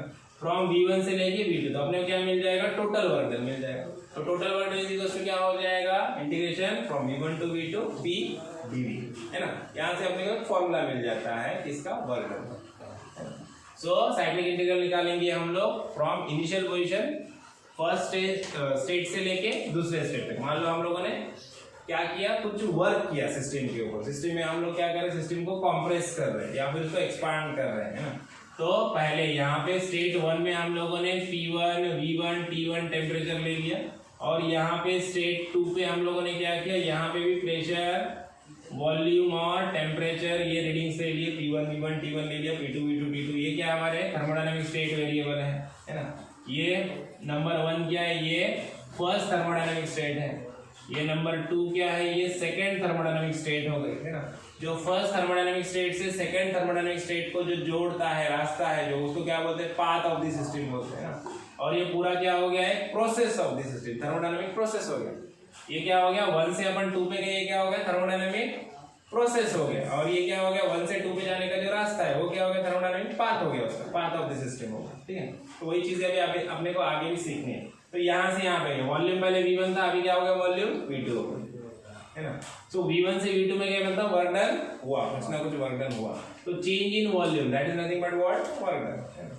So pressure into change in volume that is the work done under the curve, है ना। तो PV डायग्राम निकाल रहे ना, यहाँ पे टेम्परेचर नहीं आएगा, यहाँ पे P और V आएगा। आप बोलोगे टेम्परेचर भी तो चेंज होगा, है ना।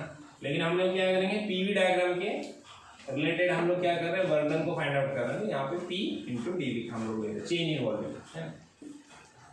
तो ये हमारा वर्क डन का फॉर्मूला हम लोग को यहाँ पे मिल जाएगा। अभी PV डायग्राम हम लोगों ने निकाला किसी भी प्रोसेस के लिए, सपोज मान लो PV डायग्राम निकाला, अभी देखो बुक में अपने को दिए भी है, कुछ एग्जांपल्स दिए हैं, है ना। उसी को हम लोग लेते हैं। यहाँ पे सपोज अभी देखो नेगेटिव वर्क डन और पॉजिटिव वर्क डन, दो चीजें यहाँ पे।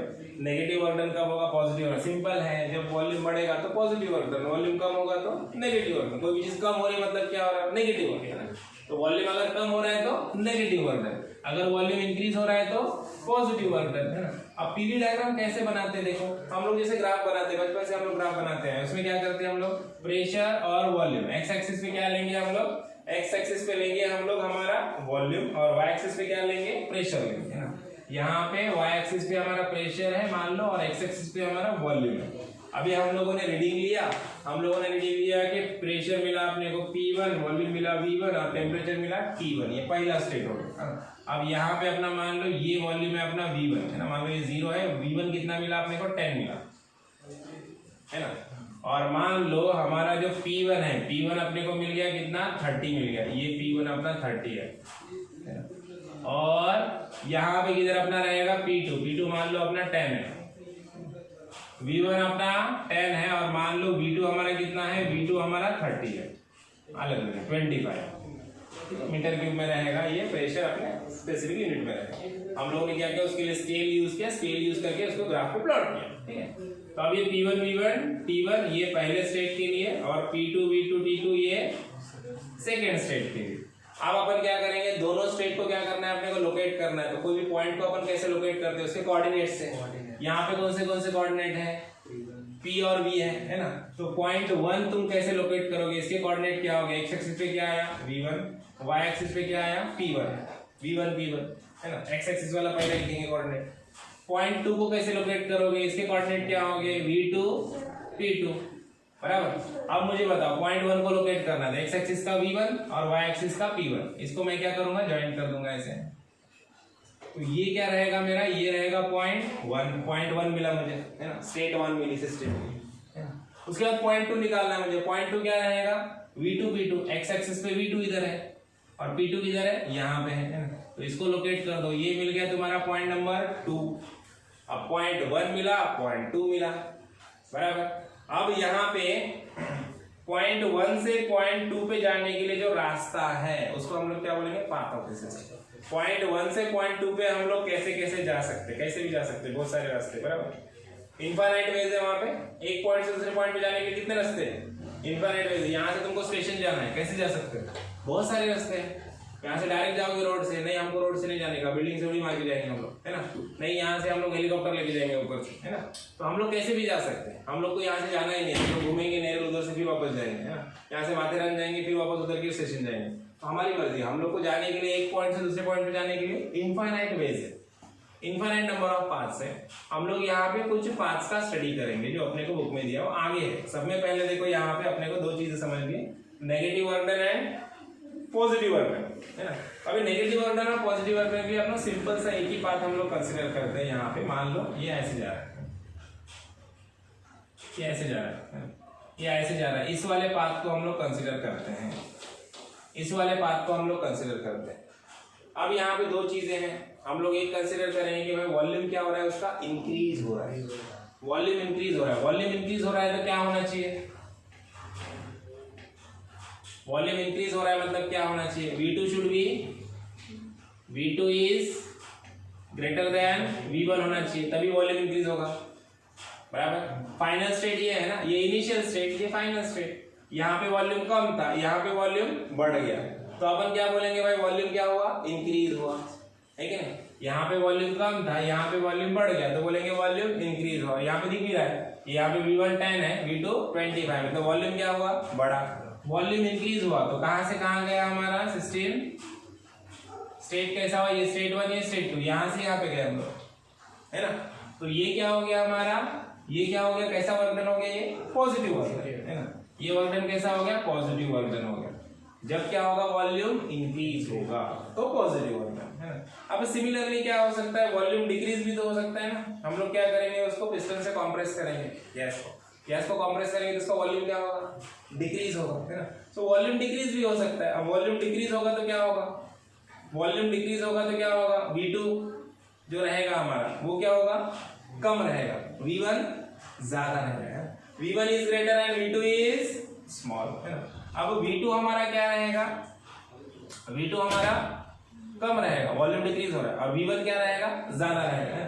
अब इसके लिए हमारा जो डायग्राम बनेगा वो कैसा बनेगा, थोड़ा सा अलग बनेगा, यहाँ पे बना लेते हैं। अब यहाँ पे हम लोग मान लेते हैं कि जो हमारे V1 थे वैल्यूज चेंज कर देते, V1 को V2 कर लेते, V2 को V1 कर लेते, तो क्या हो जाएगा, मान लो यहाँ पे अपना जो आया, अब ये अपना V2 है, V2 10 हो गया, और V1 कितना हो गया, 25 हो गया। अलग भी वैल्यू ले सकते हैं, कोई प्रॉब्लम नहीं है, लेकिन अपन सिमिलर वैल्यू ले रहे समझ लेंगे, ठीक है। मान लो अपना V2 कितना हो गया, 30 हो गया, ठीक है, चेंज ही कर लें, V1 30 हो गया। पहले वॉल्यूम क्या था, V1 था, फिर वॉल्यूम कम हो के V2 हो गया, ठीक है। उसके बाद P1 P2 को रहने देते सेम, P1 P2 को चेंज नहीं करेंगे। ये हमारा P2 वही है 10, ये हमारा P1 भी वही है 30, है ना। सिर्फ चेंज किसको किया अपन ने, V2 और V1 को चेंज, है ना। तो अब यहाँ पे देखो फर्स्ट स्टेट जो है हमारा, फर्स्ट स्टेट क्या रहेगा, पॉइंट नंबर 1 कैसे मिलेगा तुमको, V1 और P1 को मिलाओ, है ना, V1 और P1 को मिलाओ तो आपको पॉइंट नंबर 1 मिलेगा। उसी तरह से V2 और P2 को मिलाओ तो पॉइंट नंबर 2 मिलेगा। अभी देखो यहाँ पे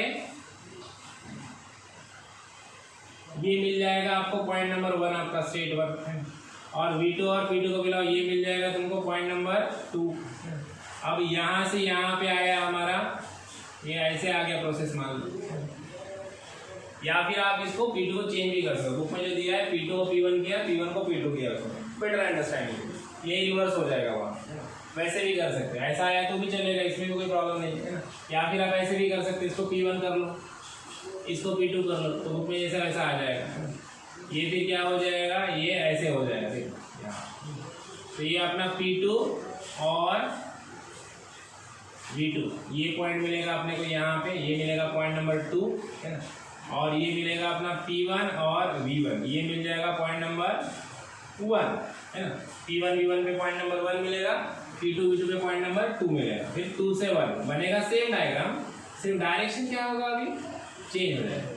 कहाँ से कहाँ जा रहा है, 1 से 2 जाएगा, प्रोसेस 1 से 2, है ना। इनिशियल स्टेट 1 है, फाइनल स्टेट 2 है, तो कैसे जाएगा, ऐसे जाएगा, डायरेक्शन एरो है ऊपर रहेगा। प्रोसेस कैसे हो रहा है हमारा, 1 से 2 की तरफ हो रहा है। यहाँ पे प्रोसेस कैसा था, 1 से 2, इनिशियल स्टेट से फाइनल स्टेट। अब यहाँ पे क्या हो रहा है, वॉल्यूम बढ़ रहा है, इंक्रीज हो रहा है, तो पॉजिटिव हो रहा है। यहाँ पे क्या हो रहा है, वॉल्यूम डिक्रीज हो रहा है, तो ये क्या हो गया अपना नेगेटिव वॉल्यूम। समझ में आया, सिंपल है। पीवी डायग्राम बहुत इंपॉर्टेंट है। पीवी डायग्राम से हर चीज समझ में आ जाएगी, हर एक चीज यहाँ से समझ में आ जाएगी। न्यूमेरिकल्स के लिए भी इंपॉर्टेंट है ना। अब एरिया अंडर दी कर्व जो होता है ये क्या होता है, ये वर्धन होता है, आगे सीखेंगे अपन। एरिया अंडर जो पीवी डायग्राम जो रहता है ना, यही क्या होता है, यही हमारा वर्धन होता है, यही वर्धन होता है। आगे के पॉइंट में समझेंगे इसको। ये लिख लो, ये लिख लो, दोनों डायग्राम बना लो, ये लिख लो। यहाँ पे इसके वैल्यू भी लिख लेते हैं हम लोग। P1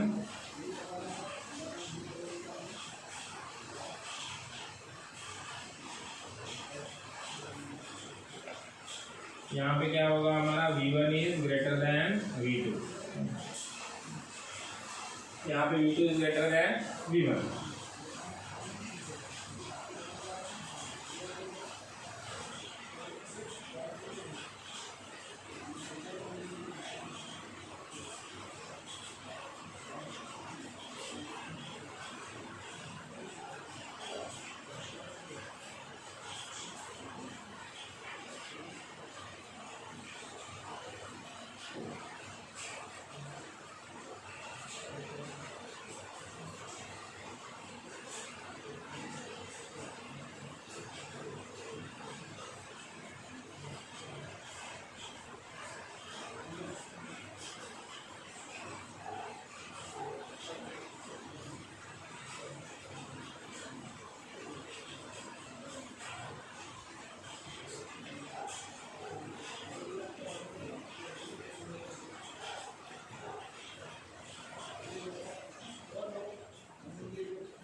को थोड़ा ब्रीफ में देखते हैं।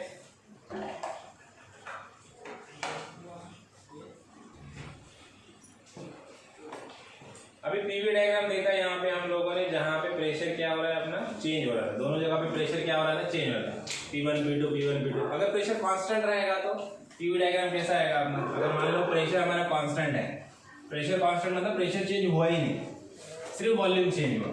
प्रेशर हम लोगों ने कैसे रखा, कांस्टेंट रखा। अब प्रेशर कांस्टेंट रहेगा तो क्या होगा, चलो देखते हैं। अगर मान लो वही कंडीशन लेते हैं अपन, P1 और P1 is equals to P2 is equals to P रहेगा, और यहाँ पे क्या होगा, V1 भी चेंज हो रहा है। V1 अपना मान लो 10 है और V2 मान लो हमारा कितना है 25, और यहाँ पे P1 is equals to P2 is equals to P is equals to क्या है, मान लो 20, कोई भी कंडीशन ले सकते हैं। अभी देखो यहाँ पे अपना पीवी डायग्राम कैसे बनेगा, वही सेम अपना प्रेशर कहाँ पे लेते हैं हम लोग, वाई एक्सिस पे, वॉल्यूम कहाँ पे लेते हैं, एक्स एक्सिस। अब यहाँ पे अपना पहले प्लॉट कर लेंगे, पॉइंट्स प्लॉट कर लेंगे। V1 कितना है अपना, V1 10 है, मान लो V1 यहाँ पे आ गया हमारा। V2 कितना है 25 है, V2 यहाँ पे आ गया मेरा। उसके बाद P1 P2 दोनों एक ही पॉइंट पे, कहाँ पे 20 पे, मान लो यहाँ पे आ गया। ये P1 भी आ गया और P2 भी है ना, ये भी 20, ये भी 20, ये भी 20। अब मुझे पॉइंट्स लोकेट करने हैं। V1 P1 पहला स्टेट क्या आएगा, P1 V1, ये पॉइंट मिल गया मेरा P1 V1, ये स्टेट नंबर 1 P1 V1 बराबर। उसके बाद P2 V2 चाहिए, P2 V2 के लिए भी यही लाइन, यही सेम लाइन आगे बढ़ेगी। ये मिल गया मुझे स्टेट नंबर 2 P2 V2, ये P1 V1, ये P2 V2 है ना। तो जो अपना लाइन बनेगा, जो भी अपना ग्राफ का लाइन बनेगा, वो कौन सा रहेगा, 1 से 2 का लाइन रहेगा। 1 से 2 का लाइन कौन सा रहेगा अपना, ये वाला है। तो ये वाला अपना 1 to 2 लाइन है। तो ये अपना क्या हो गया, प्रोसेस हो गया। प्रोसेस कैसा आएगा अपना, स्ट्रेट लाइन, हॉरिजॉन्टल लाइन है ना, हॉरिजॉन्टल लाइन है। क्यों, क्योंकि वाई एक्सिस पे प्रेशर है और प्रेशर कैसा है, कांस्टेंट है, प्रेशर चेंज ही नहीं हुआ, तो एक हॉरिजॉन्टल लाइन है। अगर वॉल्यूम चेंज नहीं हुआ तो क्या होगा, फिर एक वर्टिकल लाइन आएगा, है ना। वॉल्यूम कांस्टेंट रहा तो वर्टिकल लाइन आएगा, प्रेशर कांस्टेंट रहा तो हॉरिजॉन्टल लाइन आएगा। समझ में आया। तो यहाँ पे प्रेशर अपना कांस्टेंट रहेगा, प्रेशर कांस्टेंट रहेगा तो कर्व कैसा आएगा अपना, एक स्ट्रेट हॉरिजॉन्टल लाइन आएगा, है ना। ड्रॉ कर लो। when pressure is constant.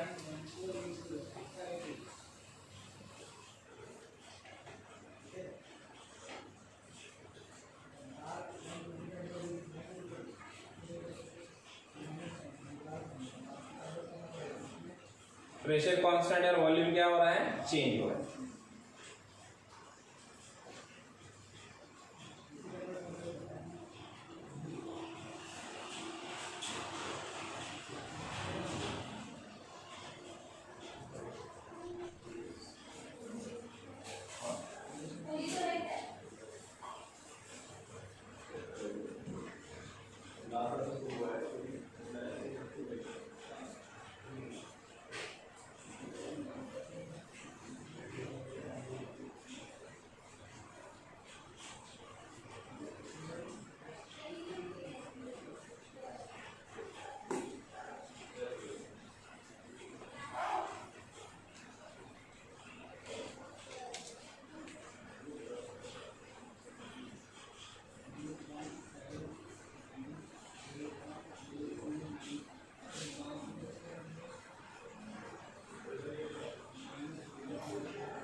हो गया।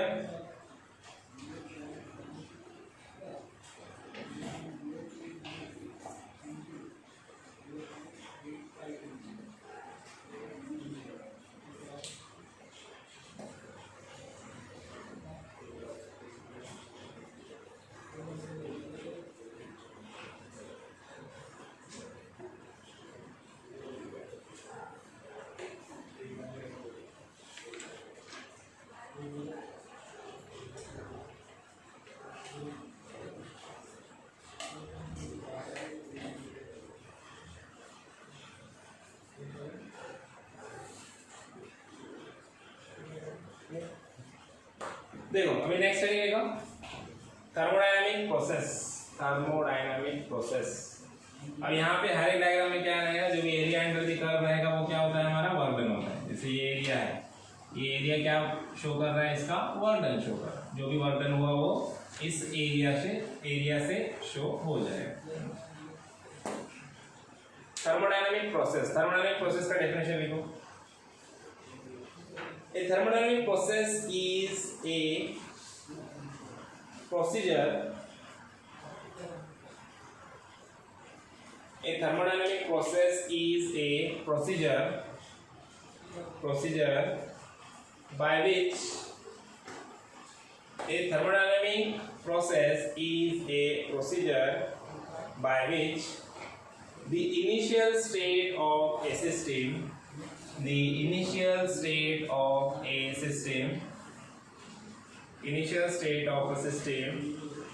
changes to its final state.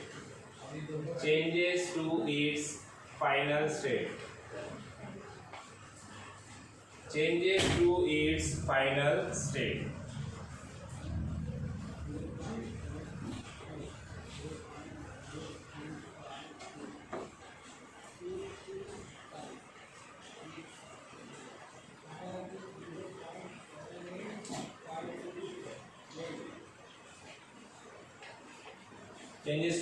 State, समझ सीख लिखे।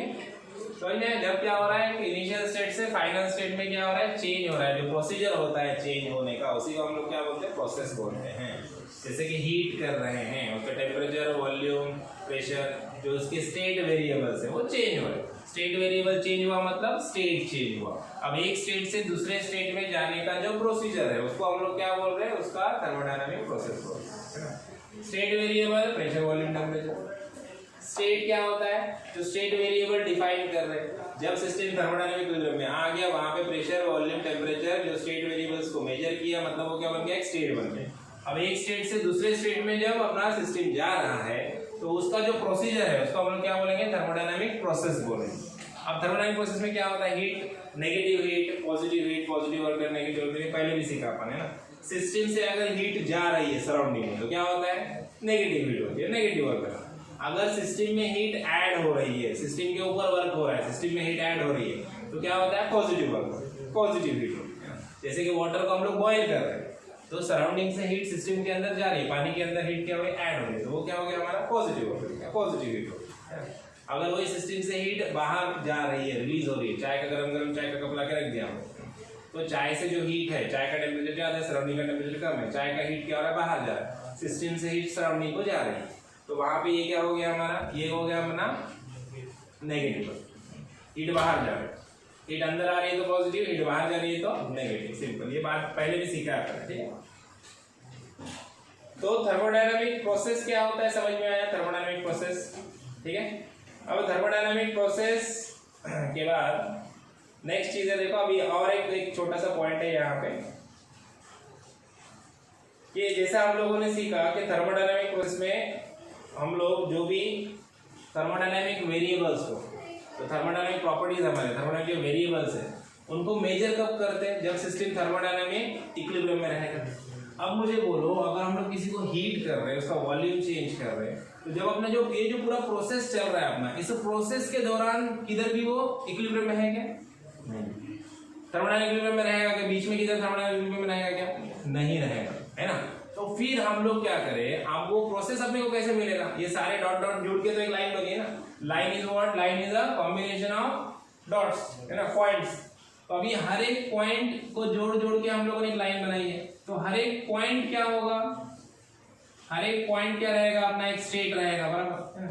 तो अभी ऐसे इसको अगर स्टेट में डिवाइड करेंगे तो इनफाइनाइट स्टेट बन जाएंगे, है ना। अभी इनफाइनाइट डॉट्स को मिला के एक लाइन बनी है, तो ये जो प्रोसेस भी बनाया अपना, वो इनफाइनाइट स्टेट्स को मिला के एक प्रोसेस बनाया।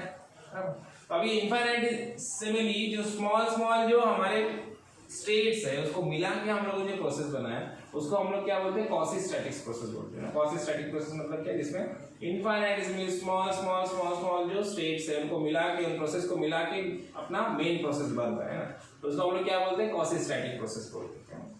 जिसमें हम लोग क्या कर रहे हैं, हर एक मतलब डॉट डॉट को जोड़ के एक लाइन बनाने से मान लो एक प्रोसेस बना रहे हैं, अलग अलग स्टेट को जोड़ के, है ना। तो उसको क्या बोलेंगे हम लोग, क्वासी-स्टैटिक प्रोसेस बोलेंगे, क्योंकि हम लोग थर्मोडायनामिक इक्विलिब्रियम में जब सिस्टम आएगा तभी उसको मेजर कर सकते हैं ना। तो अब हम लोग क्या करेंगे भाई, यहाँ से हीट करना स्टार्ट किया, थोड़ा सा हीट किया, फिर रुक जाओ, उसको इक्विलिब्रियम में आने दो, इक्विलिब्रियम में आने का उसके प्रॉपर्टीज मेजर करो, फिर बाद में वापस हीट करो, फिर वापस रुक जाओ, फिर इक्विलिब्रियम में आने दो, मेजर करो, फिर वापस हीट करो, फिर वापस रुक जाओ, इक्विलिब्रियम में आने दो, मेजर करो। ये कंटिन्यूअसली कर सकते हैं क्या।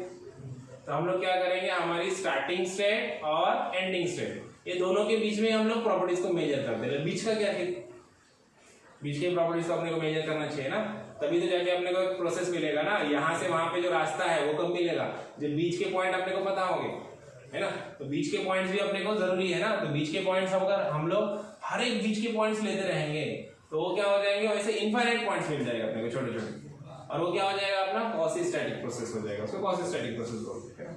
समझ में आया। चलो नेक्स्ट पॉइंट लेते हैं।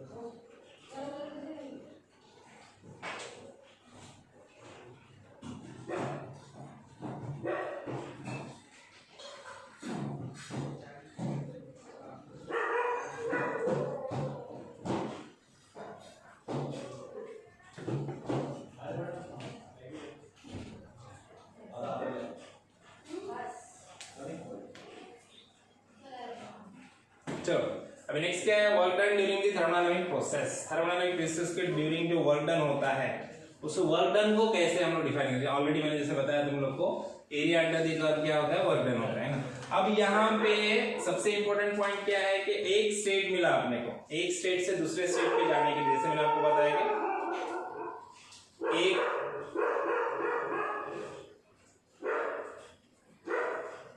Work done during a thermodynamic process क्या रहेगा अपना, डिफरेंट वे, मतलब एक स्टेट से दूसरे स्टेट पे जाने के लिए आपके पास इनफाइनाइट रास्ते, ठीक है। तो यहाँ पे अपन ने सिर्फ 3 वेज का डिस्कस किया है, बुक में भी अपने को 3 ही रास्ते बताए उन्होंने एक स्टेट से दूसरे स्टेट पे जाने के लिए। सपोज मान लो कि अपना प्रेशर और वॉल्यूम दोनों भी चेंज हो रहे हैं ना। अब यहाँ पे लास्ट कंडीशन में हमने क्या लिया था, प्रेशर कांस्टेंट है ना। अगर मान लो प्रेशर और वॉल्यूम हमारे दोनों चीजें चेंज हो रही है, यहाँ पे मान लो एक्स एक्सिस पे हम लोग क्या लेते हैं, हमारा वॉल्यूम, वाई एक्सिस पे क्या लेते हैं, प्रेशर, है ना।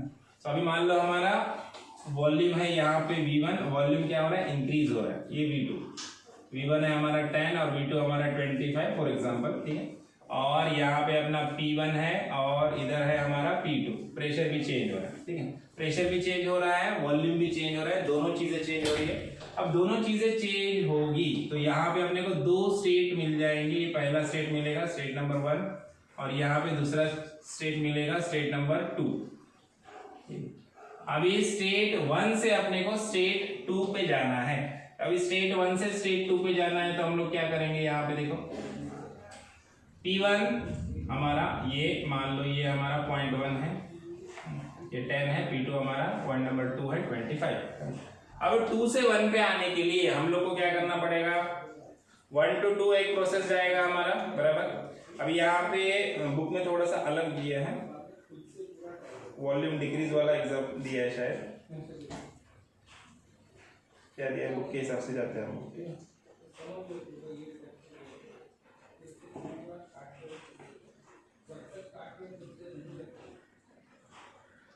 प्रेशर डिक्रीज हो रहा है और वॉल्यूम इंक्रीज हो रहा है, ऐसे दिया उसने ना। प्रेशर क्या हो रहा है, डिक्रीज हो रहा है, यहाँ पे इसको P1 दिया है, प्रेशर क्या हो रहा है हमारा, डिक्रीज हो रहा है और वॉल्यूम क्या हो रहा है हमारा, इंक्रीज हो रहा है ना। तो हमारा जो पहला हम लोगों ने कंडीशन लिया था पॉइंट A, सपोज मान लो A हमारा एक प्रोसेस है V1, ये P1 है हमारा, ये इनिशियल स्टेट है हमारी और ये हमारी फाइनल स्टेट है। मान लो प्रेशर क्या हो रहा है हमारा, डिक्रीज हो रहा है और वॉल्यूम क्या हो रहा है हमारा, इंक्रीज हो रहा है, ऐसे हम लोगों ने कंसिडर किया मान लो, ठीक है। तो यहाँ पे ये क्या बन जाएगा अपना, स्टेट 1 बन जाएगा, P1 V1, ये P1 कंसिडर कर रहे हैं हम लोग, प्रेशर डिक्रीज कंसिडर कर रहे हैं और वॉल्यूम इंक्रीज कंसिडर कर रहे हैं। ऐसे भी कर सकते हैं, प्रेशर भी बढ़ रहा है वॉल्यूम भी बढ़ रहा है, ऐसे भी कर सकते हैं, है ना। तो अभी हम लोग ये कंडीशन हमारी कंसिडर कर रहे हैं, तो अपने पास यहाँ पे 2 पॉइंट्स मिलेंगे, P2 V2 पे ये वाला पॉइंट मिलेगा और P1 V1 पे ये वाला पॉइंट मिलेगा। ये है हमारा स्टेट 1, ये है हमारा स्टेट 2, ठीक है। अभी स्टेट 1 से स्टेट 2 में जाने के लिए अपने पास कितने रास्ते हैं, इनफाइनाइट वेज है, लेकिन हम लोग यहाँ पे 3 ही कंसिडर करेंगे, है ना। एक तो क्या कंसिडर करेंगे, हम लोग ऐसे गए, सीधे गए नीचे, यहाँ पे ऐसे सीधे यहाँ पे पहुंचे और यहाँ से ऐसे चले गए स्ट्रेट स्ट्रेट, है ना, ऐसे स्ट्रेट नीचे आ गए और यहाँ से स्ट्रेट ऐसे इधर पहुंच गए, एक रास्ता हो गया। दूसरा रास्ता कैसा हो गया, चौर पाथ ले लिया अपने, शॉर्टकट ले लिया इसके ना, ये शॉर्टकट ले लिया अपने, ये एक रास्ता हो गया, 1 से 2 पहुंच गए, बराबर। उसके बाद दूसरा रास्ता क्या हो गया, ऐसे गए हम लोग, सीधे गए और फिर यहाँ पे आ गए, यहाँ से सीधे इधर पहुंचे और इधर से ऐसे नीचे आ गए यहाँ पे, तो ये एक रास्ता हो गया ना। तो अब ये 3 पाथ अपने को मिल गए, पाथ नंबर 1, 2 और 3, 3 रास्ते हम लोग को मिले, बराबर। तो ये 3 वेज को हम लोग को स्टडी करना है। 3 वेज में वर्क डन सेम रहेगा कि अलग रहेगा। वर्क डन क्या होता है, work done is area under the curve, अपने को डायरेक्टली दिख भी रहा है, वर्क डन कैसा रहेगा, अलग अलग रहेगा। अगर रास्ता तुम चेंज करते हो तो वर्क डन भी क्या होगा, अलग अलग होगा, है ना। रास्ता चेंज करोगे तो डिस्टेंस जो ट्रैवल करोगे वो भी अलग अलग रहेगा, है ना। तो इसके ये तो एग्जांपल दे रहा हूँ, डिस्टेंस ट्रैवल अलग अलग रहेगा, मतलब यहाँ पे जो एनर्जी यूटिलाइज होगी वो भी अलग अलग रहेगी, है ना। तो उसके वजह से जो वर्क डन होगा, वर्क डन भी क्या होगा, अलग अलग रहेगा, है ना। सो पाथ चेंज करते तो वर्क डन अलग रहेगा, वो अपने को डायरेक्ट नहीं दिख रहा है, लेकिन वो अपने को समझना है यहाँ भी अलग अलग एग्जाम्पल लेके, वही हम लोग करेंगे आगे। देखो अभी सब में फर्स्ट जो अभी यहाँ पे 3 रास्ते दिए, तो हम लोग क्या करेंगे, सब में फर्स्ट को स्टडी करेंगे। अभी यहाँ पे देखो, pressure and volume both changes, अभी प्रेशर और वॉल्यूम दोनों चेंज हो रहे हैं, तो वहां पे हम लोग क्या करेंगे बताएगा, फर्स्ट जो हमारा पाथ है उसको कंसिडर करेंगे। ये मान लो पहला पाथ है हमारा, ये दूसरा है, ये तीसरा है, नंबर भी दे सकते हैं, किसको भी पहला लो किसको भी दूसरा लो, कोई फर्क नहीं पड़ेगा, अपने को बेसिकली तीनों को स्टडी करते हैं ना। तो अभी अगर हम लोग पहला पाथ कंसिडर करेंगे, यहाँ पे फर्स्ट पाथ कंसिडर करेंगे, तो क्या हो जाएगा, ये हमारा प्रेशर, ये हमारा P1 है ना, प्रेशर इज डिक्रीजिंग है ना, ये P2 और यहाँ पे वॉल्यूम इज इंक्रीजिंग, ये V1 और ये V2 है। सो अभी ये P1 V1 और ये P2 V2, ये स्टेट 2 और ये स्टेट 1।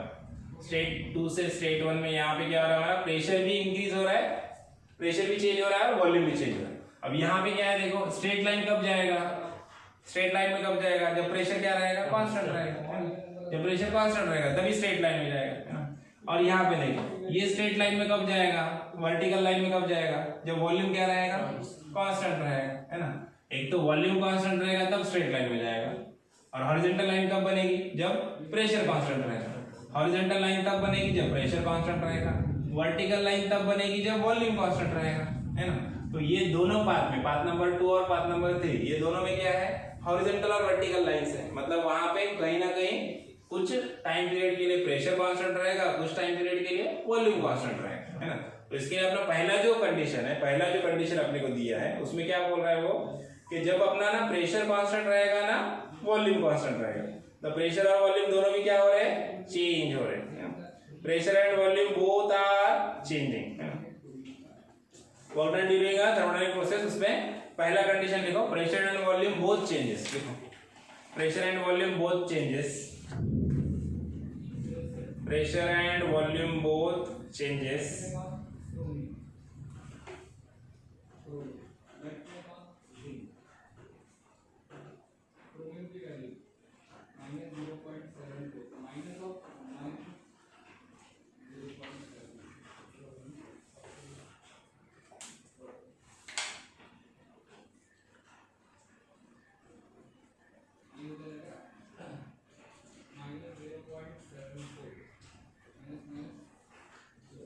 लिखा।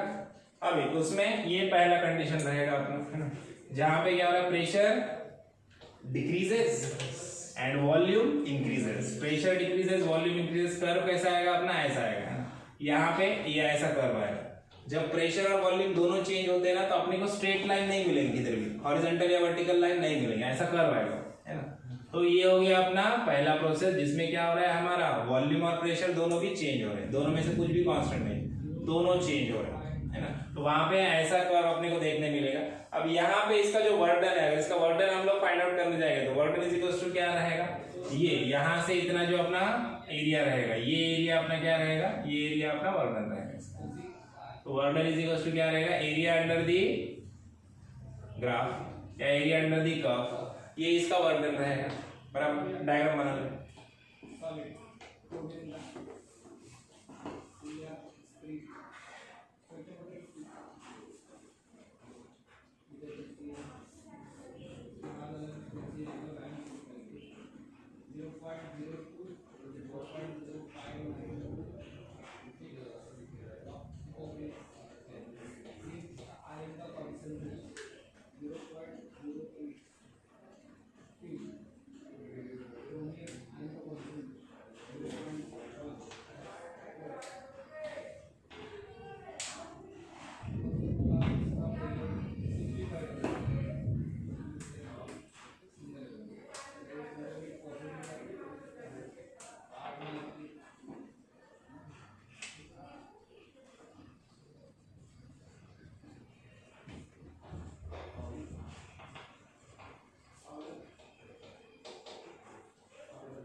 ठीक है, हो गया।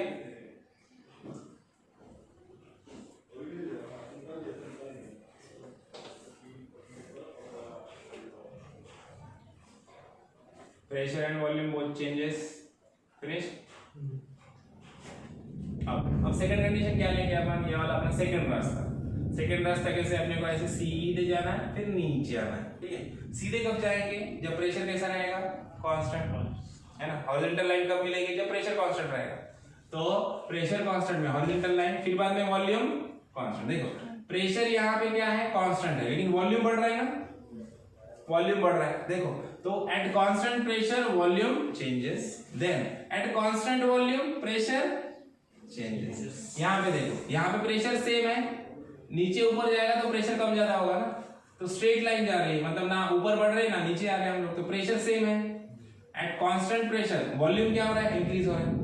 Eight constant pressure volume changes. उसके बाद यहाँ से स्ट्रेट वर्टिकल लाइन नीचे आ रही है, वर्टिकल लाइन नीचे आ रही है, मतलब यहाँ पे वॉल्यूम चेंज हुआ क्या? वॉल्यूम सेम है ना। तो यहाँ पे क्या होगा? एट कांस्टेंट वॉल्यूम, देखो जब ऊपर से नीचे आ रहे हैं तो वॉल्यूम कैसा है? कांस्टेंट है। At constant volume pressure changes. समझ गए क्या हो रहा है? At a constant pressure volume changes, फिर बाद में यहाँ पे क्या हो रहा है? At constant volume pressure changes, है ना। तो वही अपना सेकंड कंडीशन है। सेकंड कंडीशन में क्या होगा? एट कांस्टेंट प्रेशर, है ना, at constant pressure volume changes, के बाद at constant volume pressure changes. वही चीज अपने को यहाँ पे सेकंड कंडीशन में देखना है। सो लिखो सेकंड कंडीशन लिखो। First the volume changes at constant pressure. First the volume changes at constant pressure. The volume changes at constant pressure and then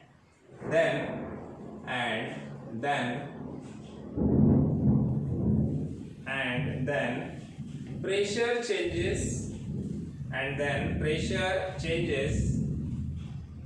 changes at constant volume. Pressure changes at constant volume. Pressure changes at constant volume.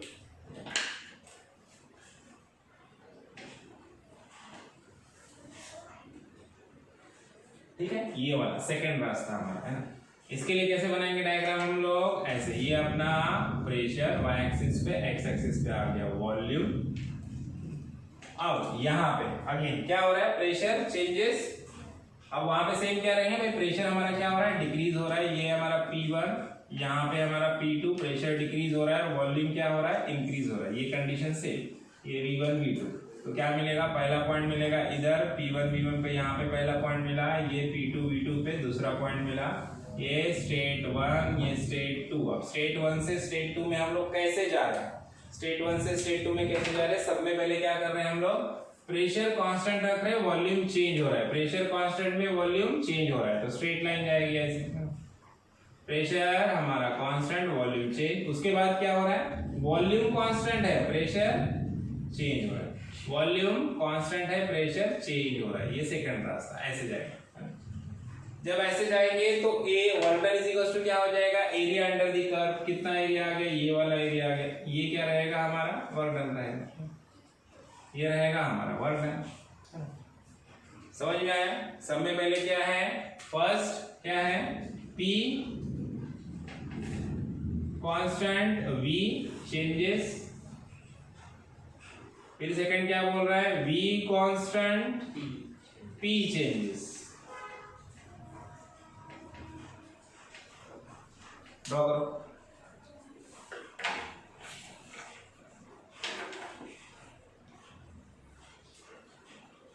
अब ये जो concept है ये important है। ये concept के ऊपर फिर बाद में आगे न्यूमेरिकल्स आएंगे तो वो अपने को पता होना चाहिए। न्यूमेरिकल्स में डायरेक्टली आ जाता है, या सॉल्यूशन भी हम लोग देखेंगे वहां पे डायरेक्टली उसने कुछ कर दिया, कुछ ले लिया, वैल्यूज ले लिया, अपने को समझ में नहीं आते कहाँ से लिया, कैसे लिया, है ना। तो उसके लिए अपने बेसिक्स क्लियर रहेंगे ना, तो आगे अपने को प्रॉब्लम नहीं आएगी।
हो गया। अब थर्ड कंडीशन अपना लास्ट कंडीशन है, इधर प्रॉब्लम लेता हूँ यहाँ। थर्ड कंडीशन में तीसरा रास्ता अपना, तीसरा रास्ता कैसा है अपना? अब यहाँ पे समझो, स्ट्रेट वर्टिकल लाइन है। वर्टिकल लाइन कब आती है? जब वॉल्यूम कांस्टेंट रहेगा, है ना। तो पहले क्या हो रहा है? वॉल्यूम कांस्टेंट है, प्रेशर चेंज हो रहा है ना, प्रेशर चेंज हो रहा है। P1 से P2 जा रहे हैं हम लोग, प्रेशर चेंज हो रहा है, मतलब eight constant volume pressure changes. फिर बाद में हॉरिजॉन्टल लाइन आ रही है। हॉरिजॉन्टल लाइन कब आएगी? जब प्रेशर कैसा रहेगा? कांस्टेंट रहेगा, वॉल्यूम चेंज हो रहा है ना। तो सेकंड में क्या होगा? At constant pressure volume changes. Constant pressure volume changes and constant volume pressure changes. तो सब में पहले क्या लिखेंगे? लिखो first eight constant volume, first eight constant volume at constant volume pressure changes, at constant volume pressure changes, at constant volume pressure changes, then at constant pressure, then at constant pressure, then at constant pressure, then at constant pressure volume changes, then at constant pressure volume changes, constant pressure volume change। ठीक है, clear है। अब देखो वापस वही कहानी है हमारी, प्रेशर हम लोग डिक्रीज कर रहे हैं, ये है P1 हमारा, ये है P2 है ना, और वॉल्यूम हम लोग क्या कर रहे हैं, इंक्रीज कर रहे हैं, ये है V1, ये है V2। दो स्टेट बनेंगे अपने, ये V1, ये P1 यहाँ पे स्टेट नंबर 1, और ये अपना V2, P2 स्टेट नंबर 2। ठीक है, अभी दो स्टेट मिल गए, एक स्टेट से दूसरे स्टेट में जाने के लिए रास्ता, कौन सा रास्ता अपनाएंगे हम लोग। सब में पहले क्या कर रहे हैं हम लोग, eight constant volume pressure changes, volume constant है, प्रेशर चेंज होगा, वर्टिकल लाइन बनेगी ऐसी, स्ट्रेट वर्टिकल लाइन आ गई, ये हो गया हमारा eight constant volume pressure change. उसके बाद at constant pressure volume changes, तो ये ऐसी जाएगी, कांस्टेंट प्रेशर पे वॉल्यूम चेंज, तो ये हमारा रहेगा रास्ता, ये रहेगा पाथ हमारा। अब यहाँ पे एरिया अंडर द कर्व जो रहेगा वो क्या रहेगा, वो इतना ही रहेगा, ये वाला बस इतना ही क्या रहेगा हमारा, वर्क डन रहेगा, ये वर्क डन रहेगा, तो ये हमारा वर्क डन रहेगा। अब तीनों चीजों में आप देखोगे ध्यान से तो आपको समझ में आएगा वर्क डन हर जगह पे कैसा है, अलग अलग है। यहाँ पे वर्क डन ये इतना है, यहाँ पे वर्क डन इतना है, यहाँ पे वर्क डन इतना सा है, तो तीनों जगहों पे स्टेट, एक स्टेट से दूसरे स्टेट पे जा रहे, सेम स्टेट से सेम स्टेट पे जा रहे, प्रोसेस भी सेम हो रहा है ना। P1 वो प्रेशर डिक्रीज हो रहा है, वॉल्यूम इंक्रीज हो रहा है, जितना वॉल्यूम इंक्रीज हो रहा है उतना ही वॉल्यूम इधर भी इंक्रीज हो रहा है, इधर भी इंक्रीज हो रहा है, जितना प्रेशर डिक्रीज हो रहा है उतना ही प्रेशर तीनों जगह पे डिक्रीज हो रहा है ना। तो एक सेम स्टेट से सेम स्टेट में जा रहे हैं, लेकिन वर्क डन हर जगह पे कैसा है, अलग अलग है, तो वर्क डन अलग अलग है। तो जो वर्क डन होता है हमारा, वर्क डन किसके ऊपर डिपेंड कर रहा है, फिर पाथ के ऊपर है ना, वर्क डन किसके ऊपर डिपेंड कर रहा है, पाथ के ऊपर। पाथ नंबर 3 लिया तो वर्क डन सबसे कम है, यहाँ पे वर्क डन ज्यादा है, यहाँ पे वर्क डन इंटरमीडिएट है, दोनों में से बीच में रहता है। तो वर्क डन पूरी तरह से इसके ऊपर डिपेंड कर रहा है, पाथ के ऊपर है ना। तो ये इसका कंक्लूजन है। अभी सारी जो चीजें हमने की, जो सीखी, उसका कंक्लूजन क्या है कि वर्क डन हमारा किसके ऊपर डिपेंड करता है, पाथ ऑफ द प्रोसेस है ना। थर्मोडायनामिक जो हमारा प्रोसेस है, थर्मोडायनामिक प्रोसेस के पाथ के ऊपर डिपेंड करता है वर्क डन। ड्रॉ कर लो ये वाला।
ओके ठीक है, यहाँ पे रुकते हैं। नेक्स्ट लेक्चर में आ गया हम लोग टाइप्स ऑफ प्रोसेस वगैरह ले लेंगे।